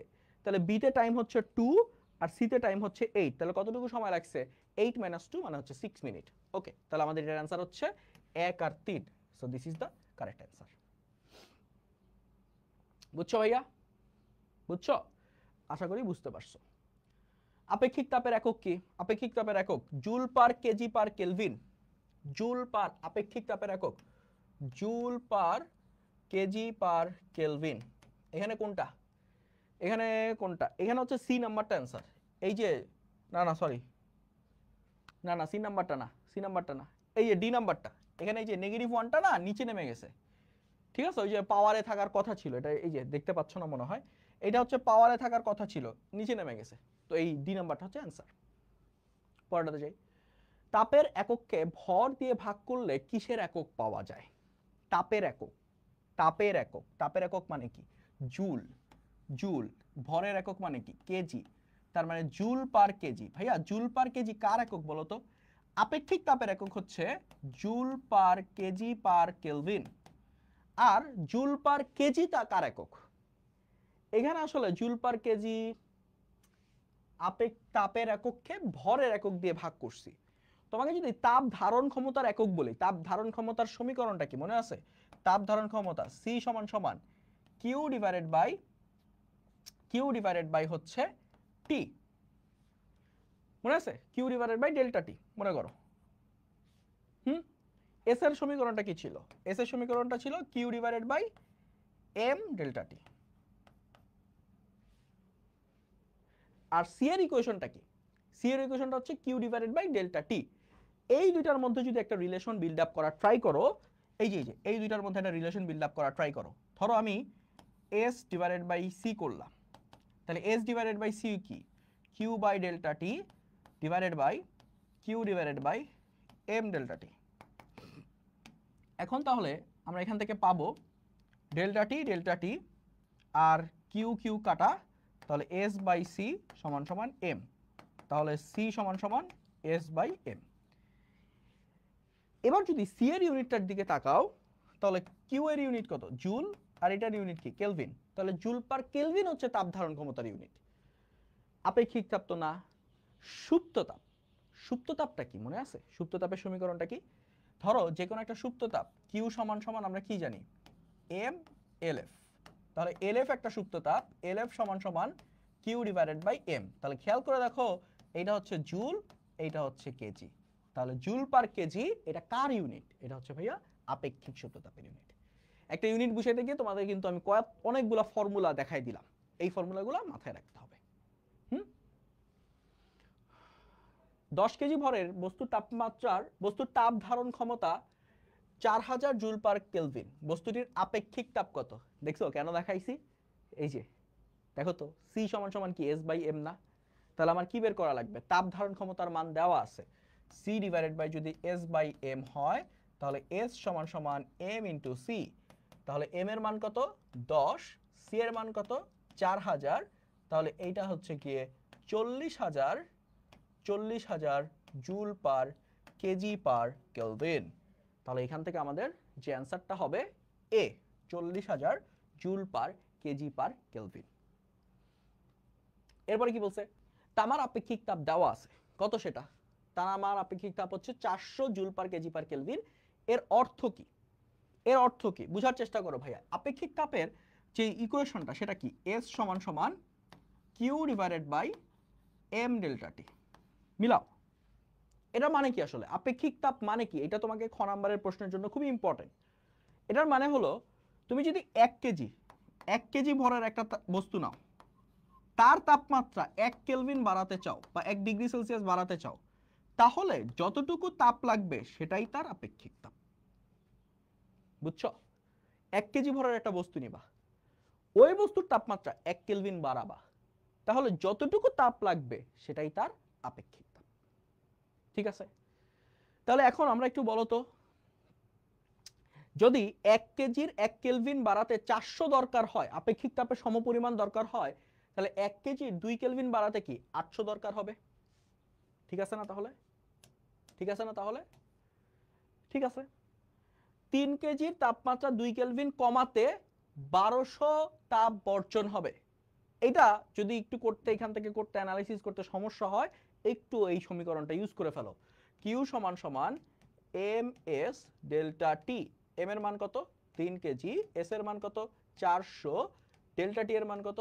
2, 3 দুগুণে 6, 2400 জুল। তার মানে এটা 1200 জুল তাপ বর্জন করবে, কিন্তু এটা আসলে ভুল। 3 নাম্বারটা কি বলছে? 4 কেজি তাপমাত্রা 1 কেলভিন কমাতে 1600। এখানেও বের করে ফেলো। কিউ সমান সমান এম এস ডেল্টা টি। তাহলে এম এর মান হচ্ছে 4, এস এর মান 400, ডেল্টা টি 1, তাহলে 4 4 1600। সো এইটা হচ্ছে কি আমাদের কারেক্ট। সো দুইটা কারেক্ট এবং একটা রং, দ্যাট মিন্স 1 ও 3 এটা হচ্ছে কারেক্ট অ্যান্সার বি। এরপরে কি বলছে? 2 কেজি ভরের বরফ খণ্ডকে 30 ডিগ্রি সেলসিয়াস তাপমাত্রার 4 কেজি পানিতে ছেড়ে দেয়া হলো। বরফ কলনের আপেক্ষিক সুপ্ত তাপ দেওয়া আছে এইটা, এবং বরফের ঘনত্ব দেওয়া আছে এইটা। বরফ খণ্ডটির আয়তন কত? আয়তন তো কিভাবে বের করবা? এটা অবশ্যই এই চ্যাপ্টারের না। এম সমান আয়তন হচ্ছে ভি সমান কি হবে? ভি সমান হচ্ছে গিয়ে এম বাই রো, কারণ এম সমান রো ভি, তাহলে ভি সমান এম বাই রো। এম এর মান কি দেওয়া আছে? 2 কেজি, রো এর মান কত? 920, বসাই দিলে পেয়ে যাবা। পরেরটাতে যাই। মিশ্রণটিতে কি ঘটনা ঘটবে? দেখো তো এখানে গলবে নাকি গলবে না, কতটুকু গলবে, এইটা আমার বের করতে হবে। এখন এখানে আমার পানির তাপমাত্রা কত? 30 ডিগ্রি সেলসিয়াস। 30 degree Celsius. এবার আমাকে বলো তো ভাইয়া, বরফটা ইনিশিয়ালি কোথায় ছিল? 0 ডিগ্রিতে ধরে নিলাম। এই 0 ডিগ্রির বরফকে, 0 ডিগ্রি সেলসিয়াসের বরফকে আমি 0 ডিগ্রি সেলসিয়াসের পানিতে যদি কনভার্ট করতে পারি, তাহলেই কি সকল বরফ গলে যাবে। এখন এই যে এই 0 ডিগ্রির পানিকে, 0 ডিগ্রির বরফকে 0 ডিগ্রির পানিতে কনভার্ট করতে চাইলে কিউ এর মান কত হবে? M L F. কিউ এর মান কত হবে? M into L F. M এর মান কত? বরফের মান কত? 2 কেজি। আর এল এফ এর মান কত? এখানে কিন্তু বলে দিছে 334 কিলোজুল। তার মানে এটা আসলে 334000 joule per KG per kelvin. Sorry joule per KG, just kelvin নাই। তাহলে এটাকে যদি গুণ করি, এইটার ভ্যালু আসবে 668,000 এত জুল। এখন এই যে বরফটা এই তাপটা শোষণ করবে, বরফকে দিবে কে? ওই সিস্টেমে পানি দিবে। পানির তাপমাত্রা কত? পানির তাপমাত্রা হচ্ছে 30 ডিগ্রি সেলসিয়াস। পানি সর্বনিম্ন পানি অবস্থায় থাকতে হলে কত তাপমাত্রা পর্যন্ত নামতে পারবে? 0 ডিগ্রি সেলসিয়াস পর্যন্ত নামতে পারবে, এর কমে তো সে বরফ হয়ে যাবে। তাহলে ওই যে 30 ডিগ্রি সেলসিয়াস তাপমাত্রার পানি 0 ডিগ্রি সেলসিয়াস তাপমাত্রার পানিতে কনভার্ট হলে বা কনভার্ট হতে চাইলে কতটুকু তাপ ছাড়বে সে বা তাপ ছাড়তে পারবে? কিউ সমান সমান এম এস ডেল্টা টি। তাহলে এম এর মান কত? এম এর মান হচ্ছে ভাইয়া 4 কেজি। এস এর মান কত পানির? 4200। টেম্পারেচার কতটুকু কমতে পারে? 30। তাহলে এখান থেকে আমরা এইটা যদি বের করি 504,000 জুল। এখন খেয়াল করে দেখো তো, বরফটাকে সম্পূর্ণ গলাতে আমার এতটুকু তাপ দরকার, কিন্তু পানিটা সর্বোচ্চ এতটুকু তাপ দিতে পারে। দেখো তো পানিটা কি কম না, বরফেরটা কি বেশি? তার মানে সম্পূর্ণ বরফ গলার আগেই পানির তাপমাত্রা 0 হয়ে যাবে। বুঝো বিষয়টা? আমি ধরে নিছি এখানে পানিটা 30 ডিগ্রি সেলসিয়াস থেকে 0 ডিগ্রি হয়ে গেছে। সে পানি অবস্থায় যতটুকু তাপ হোল্ড করতো সব ছেড়ে দিছে। সব ছেড়ে দিলেও তার 540 কিলোজুল তাপ সে ছাড়তে পারে, কিন্তু বরফের দরকার কত? তো 668 কিলোজুল না? তাহলে বরফ কি সম্পূর্ণভাবে গলতে পারবে? পারবে না। তো এখান থেকে আমরা বলতে পারবো যে সম্পূর্ণ বরফ অগলিত পানিতে পরিণত হবে, এটা হবে না। সম্পূর্ণ বরফ অগলিত অবস্থায় থাকবে, এইটাও হবে না। অর্ধেকের বেশি নাকি অর্ধেকের কম, এটা একটু বুঝতে হবে। খেয়াল করে দেখো তো, অর্ধেক যদি গলতো তাহলে কতটুকু লাগতো? অর্ধেক গললে এটার অর্ধেক, মানে 2 দিয়ে ভাগ করলাম, তাহলে 3 3 0 1 2 3 এত জুল। ঠিক আছে? খেয়াল করে দেখো তো, এই যে এই 334 কিলো জুল কি আবার 504 এর চেয়ে কম না? তার মানে সম্পূর্ণটার অর্ধেক গলতে পারবে এবং তার চেয়ে কিছু পরিমাণ বেশি গলবে। তো আমরা এখান থেকে বুঝতে পারতেছি যে অর্ধেকের বেশি পরিমাণ বরফ পানিতে পরিণত হবে। এই প্রশ্নটা খুবই সুন্দর প্রশ্ন। এটা কি কোনো বোর্ডে আসছে? হ্যাঁ দেখো, যশোর বোর্ডে আসছে কিন্তু। ঠিক আছে? তো এটা কিন্তু ইম্পর্টেন্ট একটা প্রশ্ন, একটু কনসেপচুয়াল। এরপরে কি বলছে? 25 ডিগ্রি সেলসিয়াস তাপমাত্রার পানি এবং 60 ডিগ্রি সেলসিয়াস তাপমাত্রার পানিকে মিশ্রণ করলে কি ঘটবে? এটা অলরেডি একবার করছি, এটা তোমরা করে নিও। পরেরটাতে যাই। 2 কেজি ভরের পানির তাপমাত্রা 50 ডিগ্রি সেলসিয়াস তাপমাত্রা বাড়াতে কতটুকু এম এস ডিটি? কিউ সমান সমান এম এস ডেল্টা টি। তাহলে এম এর মান 2, এস এর মান 4200, ডেল্টা টি এর মান হচ্ছে 50। এই হচ্ছে আমাদের অ্যান্সার, যেটা আসবে ওটাই হচ্ছে ফাইনাল অ্যান্সার। এরপরে কি বলছে? 75 ডিগ্রি সেলসিয়াস তাপমাত্রা পানি, 2 লিটার পানিতে 20 ডিগ্রি সেলসিয়াস তাপমাত্রার 1 লিটার পানি। এটা একটু করে দেই। 2 লিটার পানির ভর কত? ধরে নিলাম 2 কেজি। 1 লিটার পানির ভর কত? এটাও ধরে নিলাম আপাতত 1 লিটার, বানান ভুল হয়েছে। এটাও ধরে নিলাম 1 কেজি। তাহলে এই যে 2 কেজির পানি আর 1 কেজির পানি, এই দুটাকে যদি আমি মিশ্রণ করে দেই, কোনটার তাপমাত্রা বেশি? 75 এর তাপমাত্রা বেশি। কোনটার তাপমাত্রা কম? এইটার তাপমাত্রা কম। তাহলে কোন দিকে হিটের ফ্লো ঘটবে? এইটা থেকে হিটের ফ্লো এখানে যাবে। দুইটার তাপমাত্রা কত হবে? ধরে নিলাম মিশ্রণের তাপমাত্রা হলো টি। তাহলে এই যে 75 থেকে টিতে আসতে কতটুকু তাপ ছাড়বে? এম এস 75 ছিল, টি হয়েছে, তাহলে ডেল্টা টি এর মান কত? 75 মাইনাস টি। আর এই যে 20 থেকে টিতে যাইতে কতটুকু তাপ গ্রহণ করবে? কিউ সমান সমান এম এস কত ছিল, কততে যাবে? টিতে যাবে। কত ছিল? 20 ছিল। তাহলে এটা হচ্ছে তাপমাত্রার পার্থক্য। এখন এখান থেকে এম এর মান কত? 2 কেজি। এটার এম এর মান কত? 2 কেজি। এস এর মান 4200 ইন্টু 75 মাইনাস টি। আর এখান থেকে কিউ এর মান কত আসছে? এম এর মান কত? 1 KG into 4200 into T minus 20। এখন অ্যাকর্ডিং টু দা ক্যালোরিমিতি, যতটুকু তাপ ও ছাড়বে ততটুকু তাপই কি ও গ্রহণ করবে।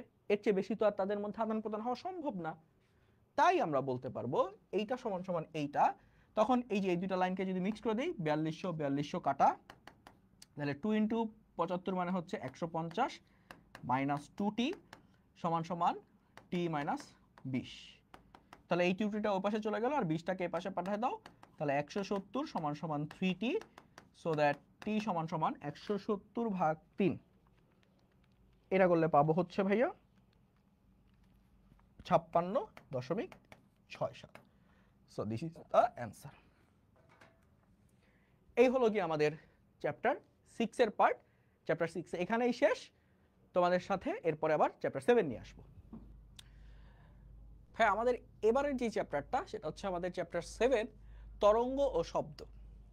তো এই চ্যাপ্টারের যদি প্রথম প্রবলেমটা নিয়ে আমরা একটু কথাবার্তা বলি, এখানে আমাদের যেটা বলছে 1 মিটার লম্বা একটি সুতায় 30 গ্রাম ভরের একটি ইটের টুকরা ঝুরিয়ে দিলে তার দোলনকাল কত হবে।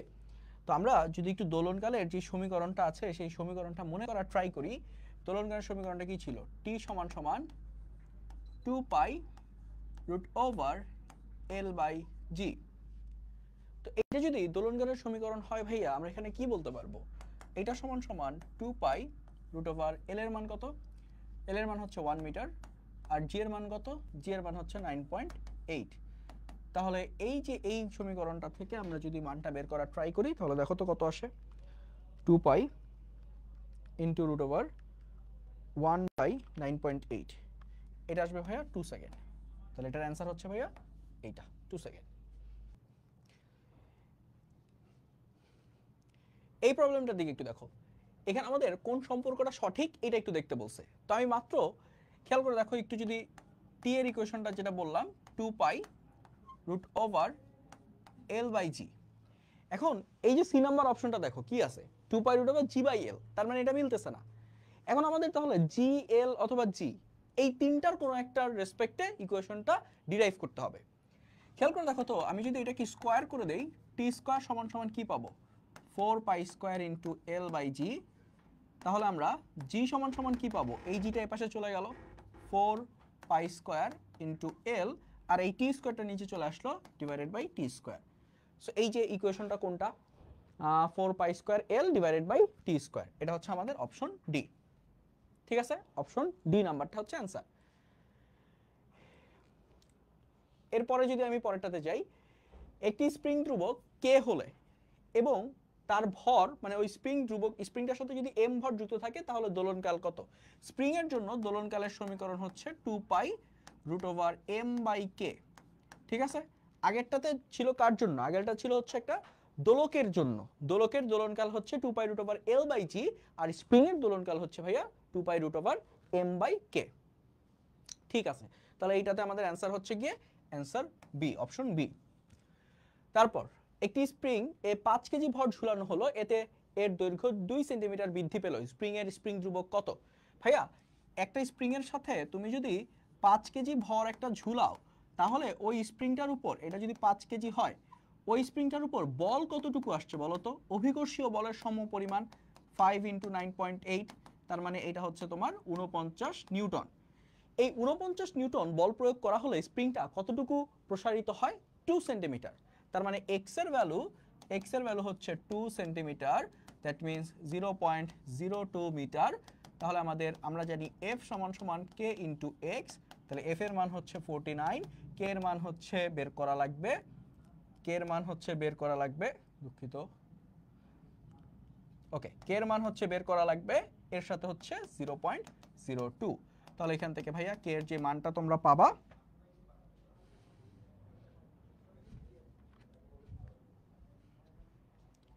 (49 ভাগ 0.02) 2450 নিউটন পার মিটার। তাহলে 2450, this is the answer D. এরপরে দেখো কোন কণাগুলো একই দশা সম্পন্ন। একই দশা সম্পন্ন মানে কি? তারা সাম্যাবস্থা থেকে একই দিকে সমান পরিমাণ দূরত্বে থাকবে। খেয়াল করে দেখো তো ভাইয়া, এখানে কোন কোন অপশন আছে বা কোন কোন, আগে যদি আমি সমদশা সম্পন্ন কণাগুলো দেখার চেষ্টা করি, এই বিন্দুটা কোথায় আছে? এই যে একদম সাম্যাবস্থায় আছে। তাহলে এইটার সাথে সমদশা সম্পন্ন কণা কোনটা হবে? ই কণাটা। কেন আমি সি কণাটাকে বললাম না? তার কারণ হলো সি কণাটা, এ কণাটা যদি উপরে উঠে সি কণাটা নামবে নিচে। কিন্তু এ কণা উপরে উঠলে ডি কণাটা কিন্তু ওই একইভাবে উপরে উঠবে। তার মানে এ আর ই এই দুটো হচ্ছে সমদশা সম্পন্ন। এর সাথে এই আইটাও কি হবে সমদশা সম্পন্ন। এই ল্যামডা পরিমাণ দূরে দূরে আমরা কি পাবো সমদশা সম্পন্ন কণা পাবো। তাহলে এখান থেকে এ ই আই এই ডি নাম্বারটা হচ্ছে সমদশা সম্পন্ন। দেখি আর কোনটা সমদশা সম্পন্ন পাই কিনা। ডি এফ এইচ, ডি কোথায়? ডি হচ্ছে ভাইয়া এখানে। ডি কোথায়? ডি হচ্ছে ভাইয়া এখানে। ডি এফ, এফ কোথায়? এই ডি আর এফ দেখো তো একই জায়গায় আছে? একই জায়গায় কিন্তু নাই, একই অবস্থানে নাই, একটা উপরে আছে আর একটা হচ্ছে নিচে আছে। তাহলে আমরা বলতে পারবো কি ডি আর ই সমদশা সম্পন্ন না, ডি আর এফ সমদশা সম্পন্ন না। সি আর ই, সি কোথায়? সি হচ্ছে এখানে আছে, সি এটা আর ই এটা। তাহলে এই দুইটা, সি যদি উপরে উঠে ই নামবে নিচে, আবার সি যদি নিচে নামে ই নামবে উপরে। তার মানে দুইটা সমদশা সম্পন্ন না। বি সি ডি, বি কোথায়? বি হচ্ছে এইটা, বি এখানে, সি কোথায়? এই দুইটা তো দেখেই বোঝা যাচ্ছে এই দুইটা সমদশা সম্পন্ন না। তার মানে আমার অ্যান্সার হচ্ছে ডি, ডি হচ্ছে কারেক্ট অ্যান্সার। এরপর আমরা যদি পরেরটাতে যাই,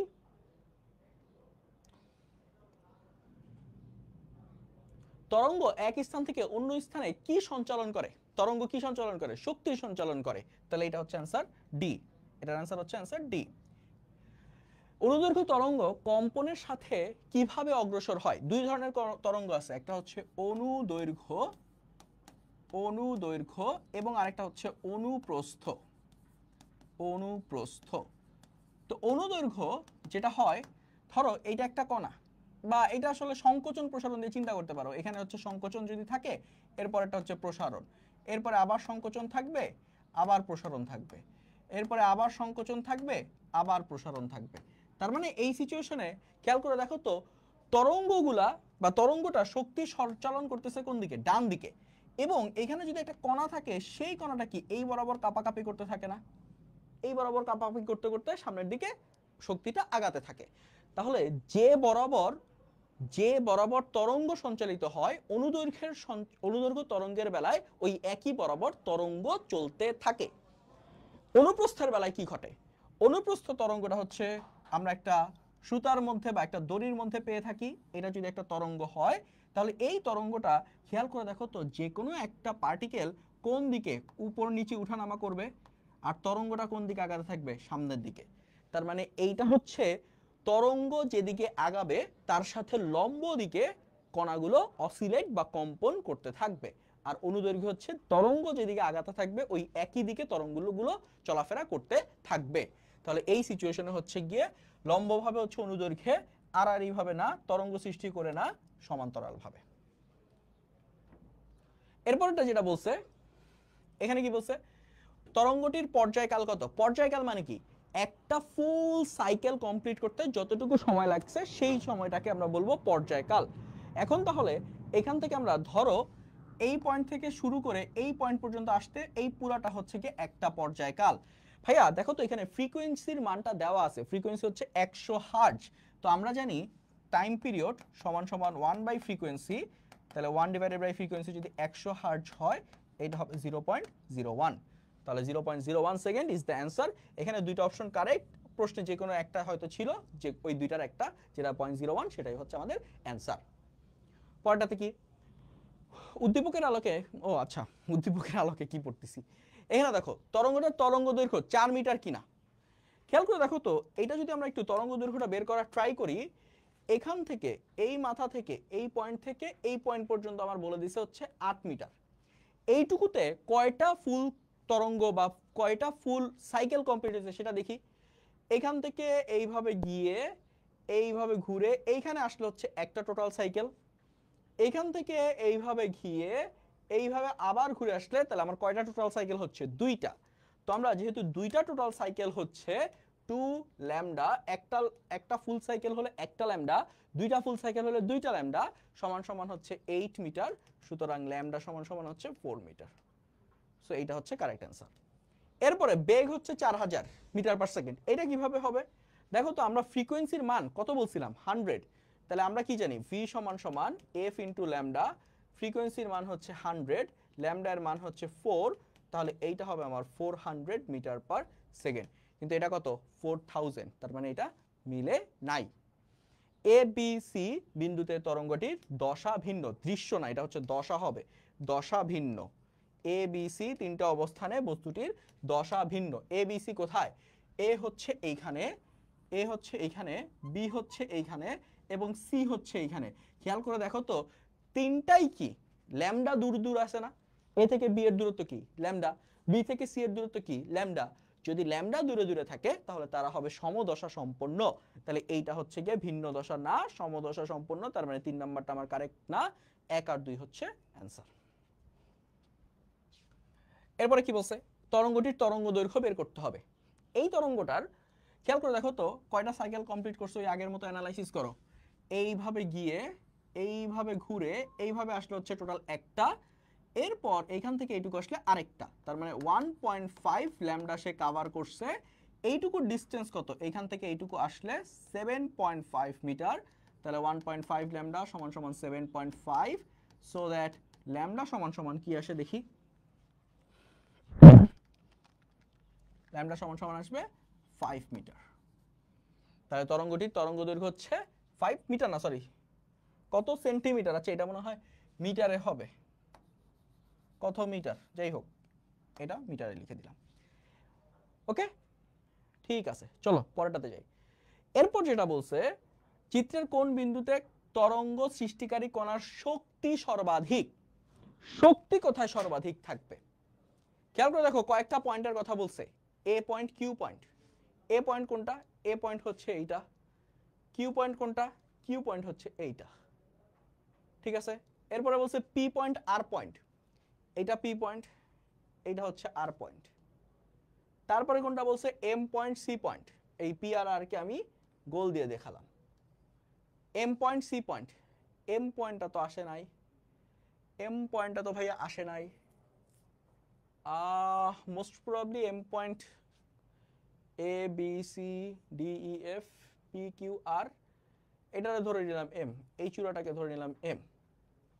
ঠিক আছে, চিত্রের কোন বিন্দুতে তরঙ্গ সৃষ্টিকারী কণার শক্তি সর্বাধিক? আচ্ছা এখানে ভাইয়া একটা জিনিস মাথায় রাখবা, এই যে এই তরঙ্গটা যে সামনে আগাচ্ছে না, প্রত্যেকটা কণার শক্তি আসলে সেম, প্রত্যেকটা কণার শক্তি আসলে সেম। এটা তোমরা এইচএসসিতে গেলে আর কি একটু বুঝতে পারবা। তো এই সিচুয়েশনে আসলে প্রত্যেকটা কণার শক্তি আমরা সেম ধরতে পারবো আইডিয়ালি। আইডিয়ালি মানে কি? আইডিয়ালি মানে কি? আইডিয়ালি মানে আমরা ধরে নিচ্ছি এখানে কোনো শক্তির লস নাই।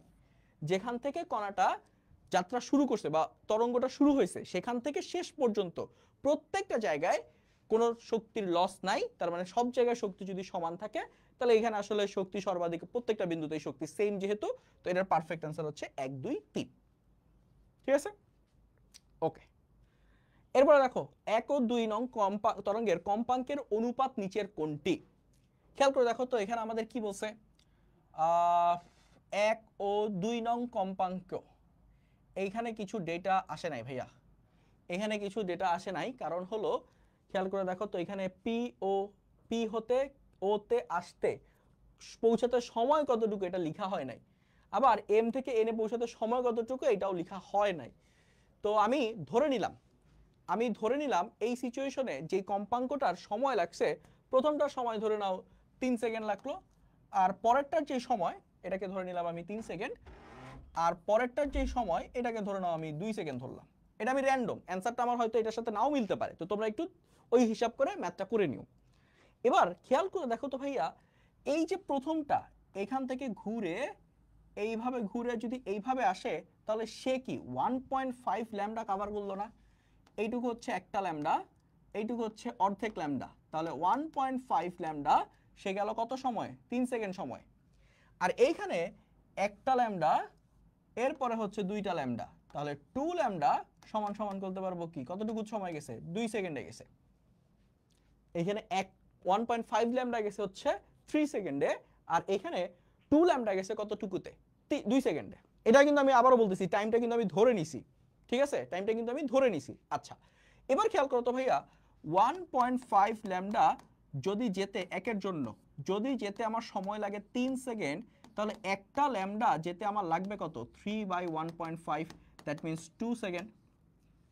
আর একটা ল্যামডা যেতে যত সময় লাগবে সেটাই কি তার পর্যায়কাল না? তার মানে এই ল্যামডা পরিমাণ যেতে যে 2 সময় লাগবে সেটা হচ্ছে আমার প্রথমটার পর্যায়কাল। ঠিক একইভাবে আমরা যদি 2 নাম্বারটা দেখার চেষ্টা করি, তাহলে এই সিচুয়েশনে কি হবে বলো তো ভাইয়া?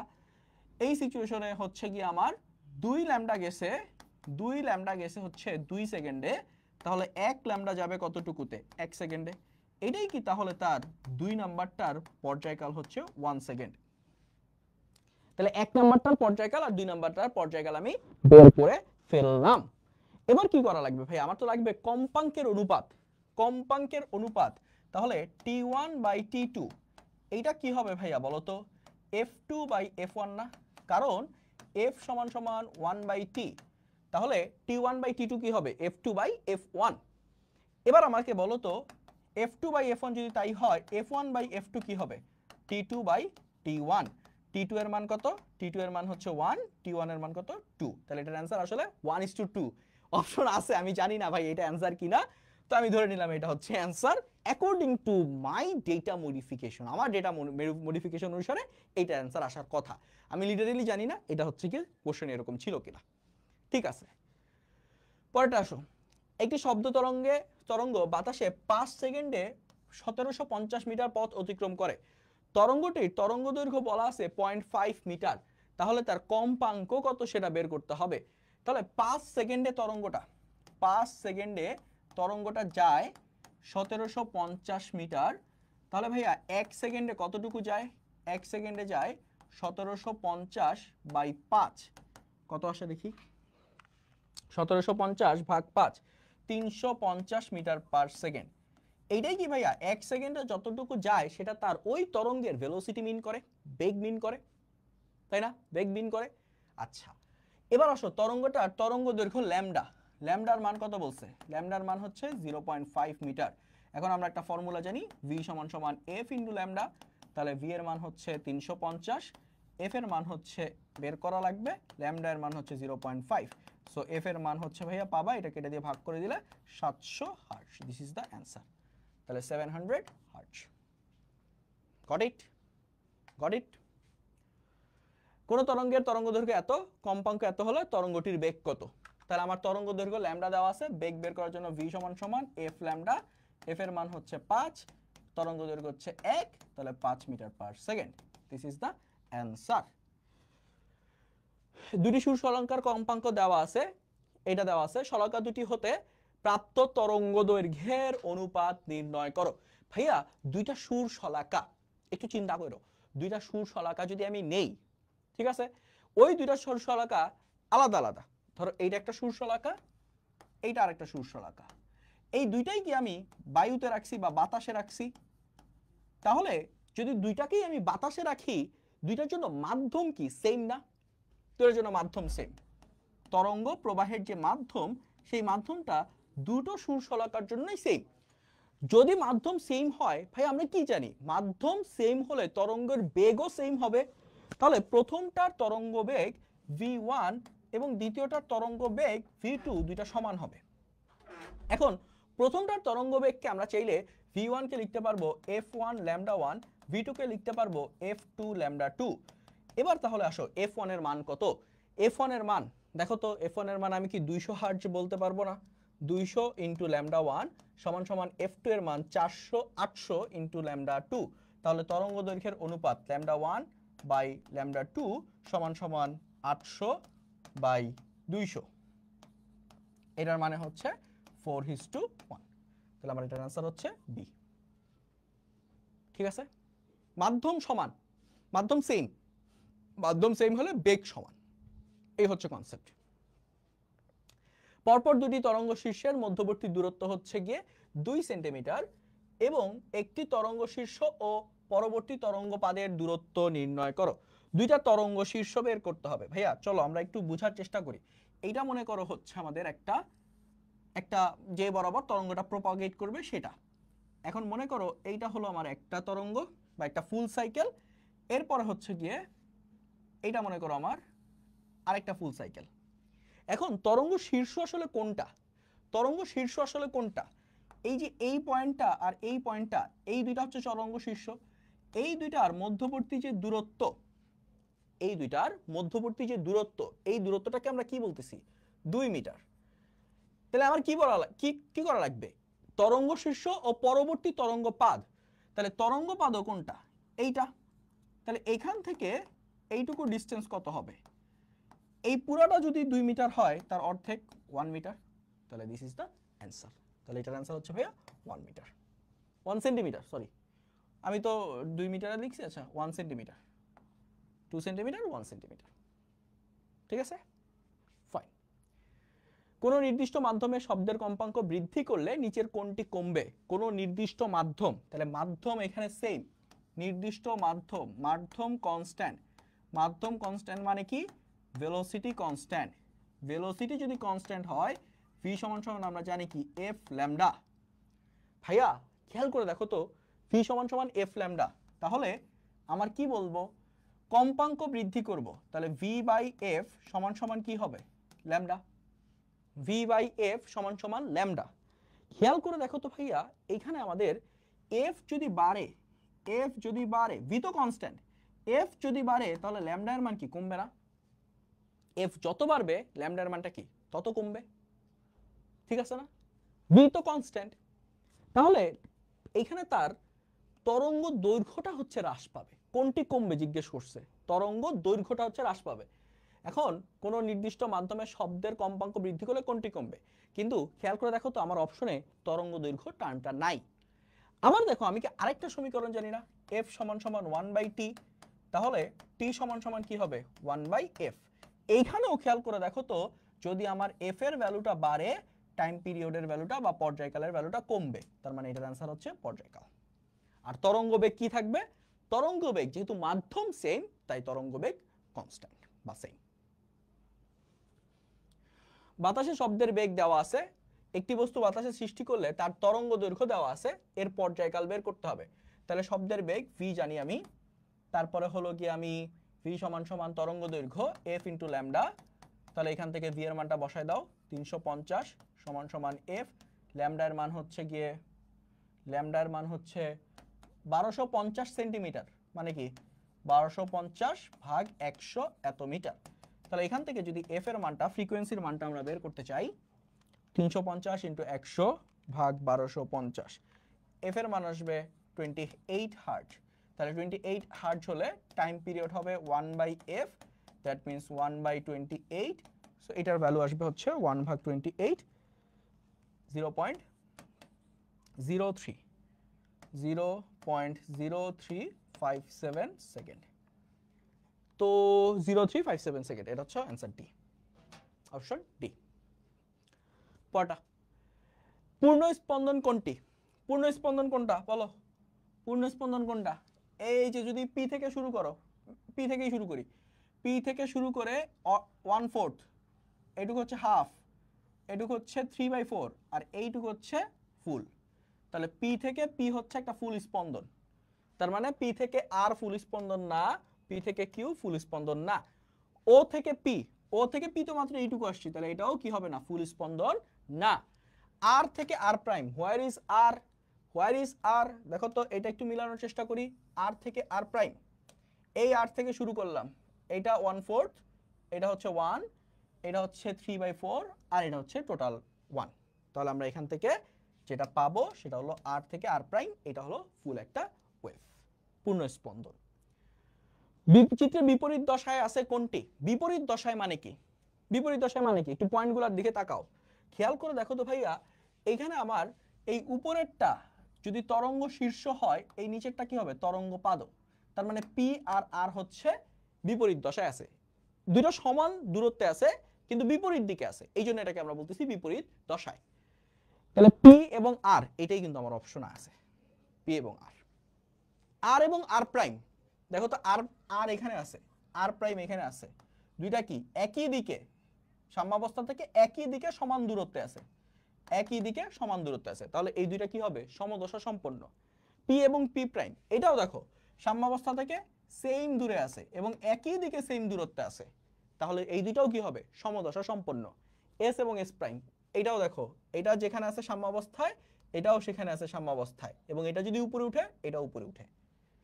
বা এভাবে চিন্তা করো, এটার বামে উপরের দিকে লাইন পাচ্ছি, এটার বামেও উপরের দিকে লাইন পাচ্ছি, এটার ডানে নিচে পাচ্ছি, এটার ডানে নিচে পাচ্ছি, তার মানে এই দুইটা আসলে সমদশা সম্পন্ন রেখা, সমদশা সম্পন্ন পয়েন্ট অ্যাকচুয়ালি। তাহলে আমাদের এখানে বিপরীত দশায় আছে হচ্ছে পি এবং আর। আচ্ছা, এবার এইখানে এই প্রবলেমটা তো যদি একটু খেয়াল করো, বাতাসের শব্দের বেগ ভি হলে এখানে তিনটা ডিপেন্ডেন্সি বলছে, টেম্পারেচারের উপর বা পরম তাপমাত্রার উপর, বাতাসের ঘনত্ব রো এর উপর, এবং পি মানে হচ্ছে বাতাসের চাপের উপর। এই তিনটার উপর ডিপেন্ডেন্সি কিরকম সেটা আমাদের বের করা লাগবে। তো প্রথমে যদি আমি প্রথমটাতে আসি, পরম তাপমাত্রা টি, এটা কিরকম হয়? তো আমরা যদি ভি এর ইকুয়েশনটা দেখার চেষ্টা করি, ভি সমান সমান, ভি সমান সমান কি হবে বলতে পারবা? ভি সমান সমান কি হবে? ভি সমান সমান এটার যে অ্যাকচুয়াল ইকুয়েশনটা আমি তোমাদেরকে যদি লিখে দেই, এটা হচ্ছে gamma root over gamma R T by M. এই ফর্মুলাটা ডিরাইভ করা যায়, কিন্তু আমরা এই চ্যাপ্টারে এটা অত বেশি ডিরাইভেশন করব না, মেনে নাও আপাতত।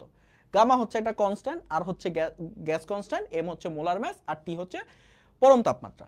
তাহলে এখান থেকে ভি ইজ প্রপোর্শনাল টু কি আসতেছে? রুট ওভার টি আসতেছে। তাপমাত্রা বাড়লে অণুগুলার গতিশক্তি বাড়ে, আর এই কারণে বাতাসের বেগও, বাতাসের শব্দের বেগও কি হয়? বৃদ্ধি পায়। বাতাসের ঘনত্ব, ঘনত্ব বাড়লে কি হবে ভাইয়া? খেয়াল করে দেখো তো, এই সিচুয়েশনে যদি এই ফর্মুলাটাকে আরেকটু ডিরাইভ করতে চাই, এটাকে এইভাবে লেখা যায়, gamma into P divided by rho. V সমান সমান gamma P divided by rho. এই সিচুয়েশনে এই পি এর ভ্যালুটা কি? চাপ মিন করে, আর রোটা কি? ঘনত্ব নির্দেশ করে। তাহলে এইখান থেকে আমরা যদি একটু চিন্তা করা ট্রাই করি, V is proportional to root over P and v is inversely proportional to root over rho। তাহলে এখান থেকে আমাদের প্রথমটা কারেক্ট, 2 নাম্বারটা কারেক্ট, কিন্তু 3 নাম্বারটা কিন্তু কারেক্ট না, এটা রুট ওভার হইলে কারেক্ট হইতো। তাহলে 1 আর 2 এটা হচ্ছে আমাদের কারেক্ট অ্যান্সার। ঠিক আছে, ফাইন। এই মাত্রাতে দেখো ভাইয়া, কাট ভাই, এই কোশ্চেনটার দিকে একটু দেখো। কোন বস্তুর কম্পনের ফলে শব্দ তরঙ্গ সৃষ্টি হয়, শব্দ তরঙ্গের ক্ষেত্রে কোনটা সত্য? শব্দ তরঙ্গের প্রতিফলনও হয়, যেটাকে আমরা প্রতিধ্বনি বলি, প্রতিসরণও হয়, উপরিপাতনও হয়। সমস্যা নাই, তিনটাই হয়। তাহলে এখানে আমার যেই অ্যান্সার সেটা হলো 1 2 3। শব্দানুভূতির স্থায়িত্বকাল কত? এটা হচ্ছে ভাইয়া 0.1 সেকেন্ড। আমরা 0.1 সেকেন্ড পর্যন্ত একটা শব্দ, মানে একটা শব্দ যদি শুনি, তারপরে 0.1 সেকেন্ড পর আরেকটা শব্দ শুনতে পাই। এরপর কত? 40 ডিগ্রি সেলসিয়াস তাপমাত্রায় শব্দের প্রতিধ্বনি শোনার জন্য সর্বনিম্ন দূরত্ব কত হতে হবে? ভাইয়া, এই যে 40 ডিগ্রি সেলসিয়াস তাপমাত্রা, যখন তাপমাত্রা চেঞ্জ হয় তখন এটাকে কিভাবে কাজ করতে হয় সেটা আসলে একটু বোঝার চেষ্টা করি। চলো আমরা যদি একটু চিন্তা করি, ভেলোসিটি অফ সাউন্ড এইটা is proportional to root over T, এবং 0 ডিগ্রি সেলসিয়াস তাপমাত্রা বা 273 কেলভিন তাপমাত্রায় ভেলোসিটির যে মান, এটা হলো 330 মিটার পার সেকেন্ড।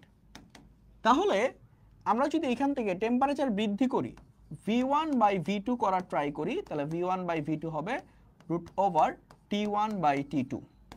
তাহলে v1 এর মান কত?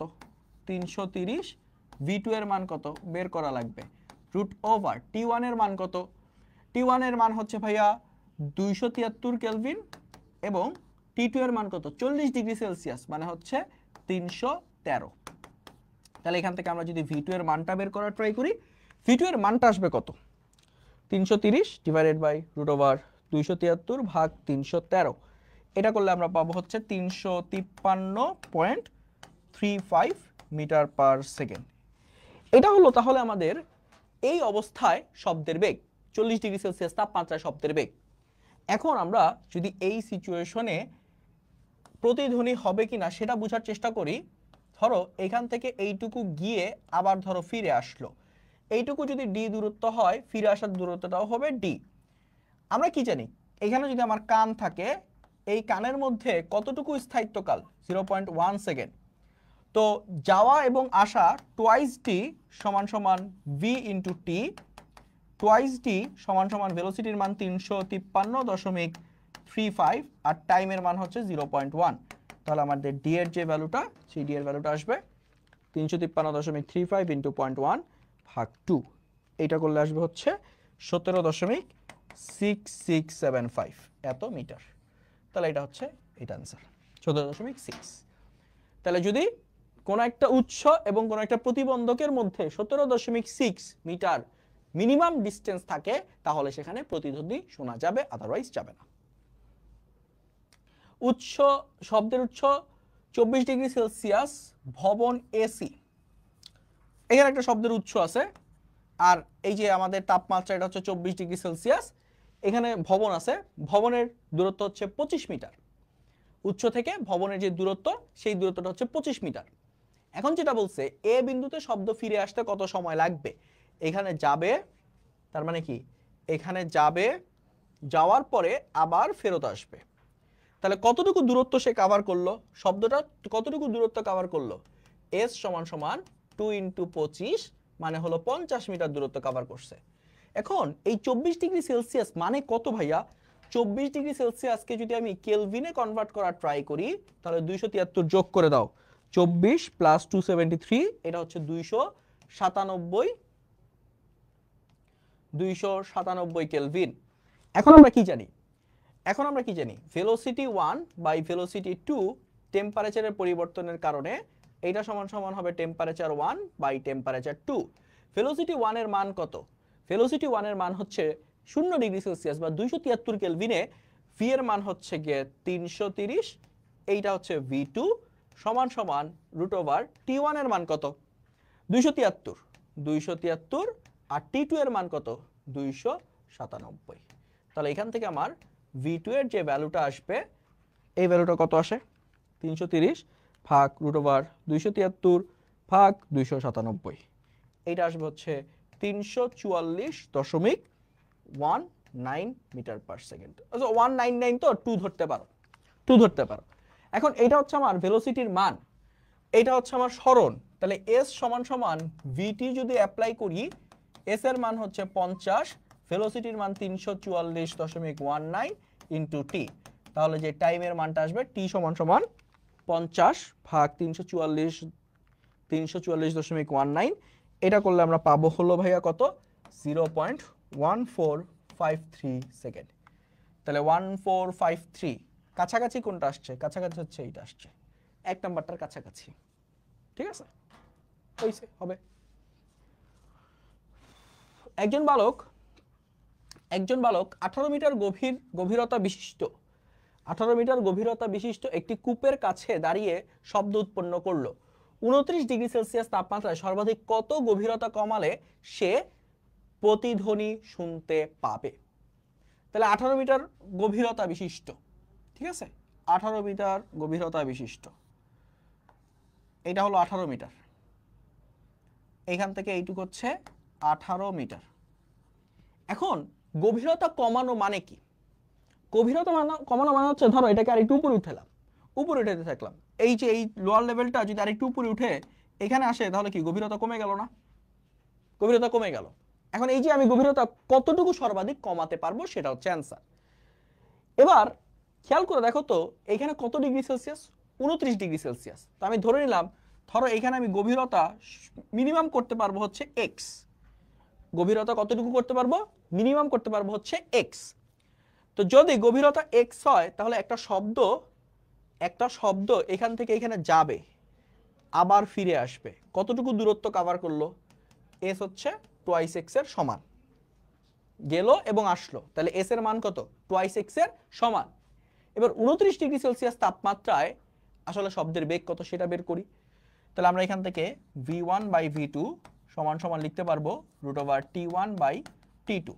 তাহলে v1 এর মান কত 330, v2 এর মান বের করা লাগবে, t1 এর মান কত, t1 এর মান হচ্ছে 273, t2 এর মান কত 29 মানে হচ্ছে 302। তাহলে এখান থেকে v2 এর যে ভ্যালুটা পাবা, v2 এর ভ্যালুটা পাবা হচ্ছে 330 ভাগ √ওভার 273 ডিভাইডেড বাই 302, এটা পাবা হচ্ছে 347.085 মিটার পার সেকেন্ড। তাহলে আমাদের ভেলোসিটিটা পাইলাম 347, আর এই যে s এর ভ্যালু কত টুয়াইস x, এই দুটাকে যদি আমরা এখন কম্পেয়ার করি, টুয়াইস x সমান সমান v ইনটু t, 347.085। এবার আমার শব্দ কানে স্থায়িত্ব থাকে কতক্ষণ? 0.1 সেকেন্ড। তাহলে 0.1 সেকেন্ড মিনিমাম আমার পরে ঢুকতে হবে শব্দটা 0.1। তাহলে x সমান সমান কি আসবে? x সমান সমান, আচ্ছা এটা কোন সূত্র? এটা হচ্ছে ওই যে s সমান সমান v ইন্টু t, এই সূত্রটা। s এর মান টোয়াইস x, v এর মান হচ্ছে 347 আর t এর মান হচ্ছে 0.1। তাহলে 347.085 ইন্টু 0.1 ভাগ 2, এটা আসবে হচ্ছে 17.354।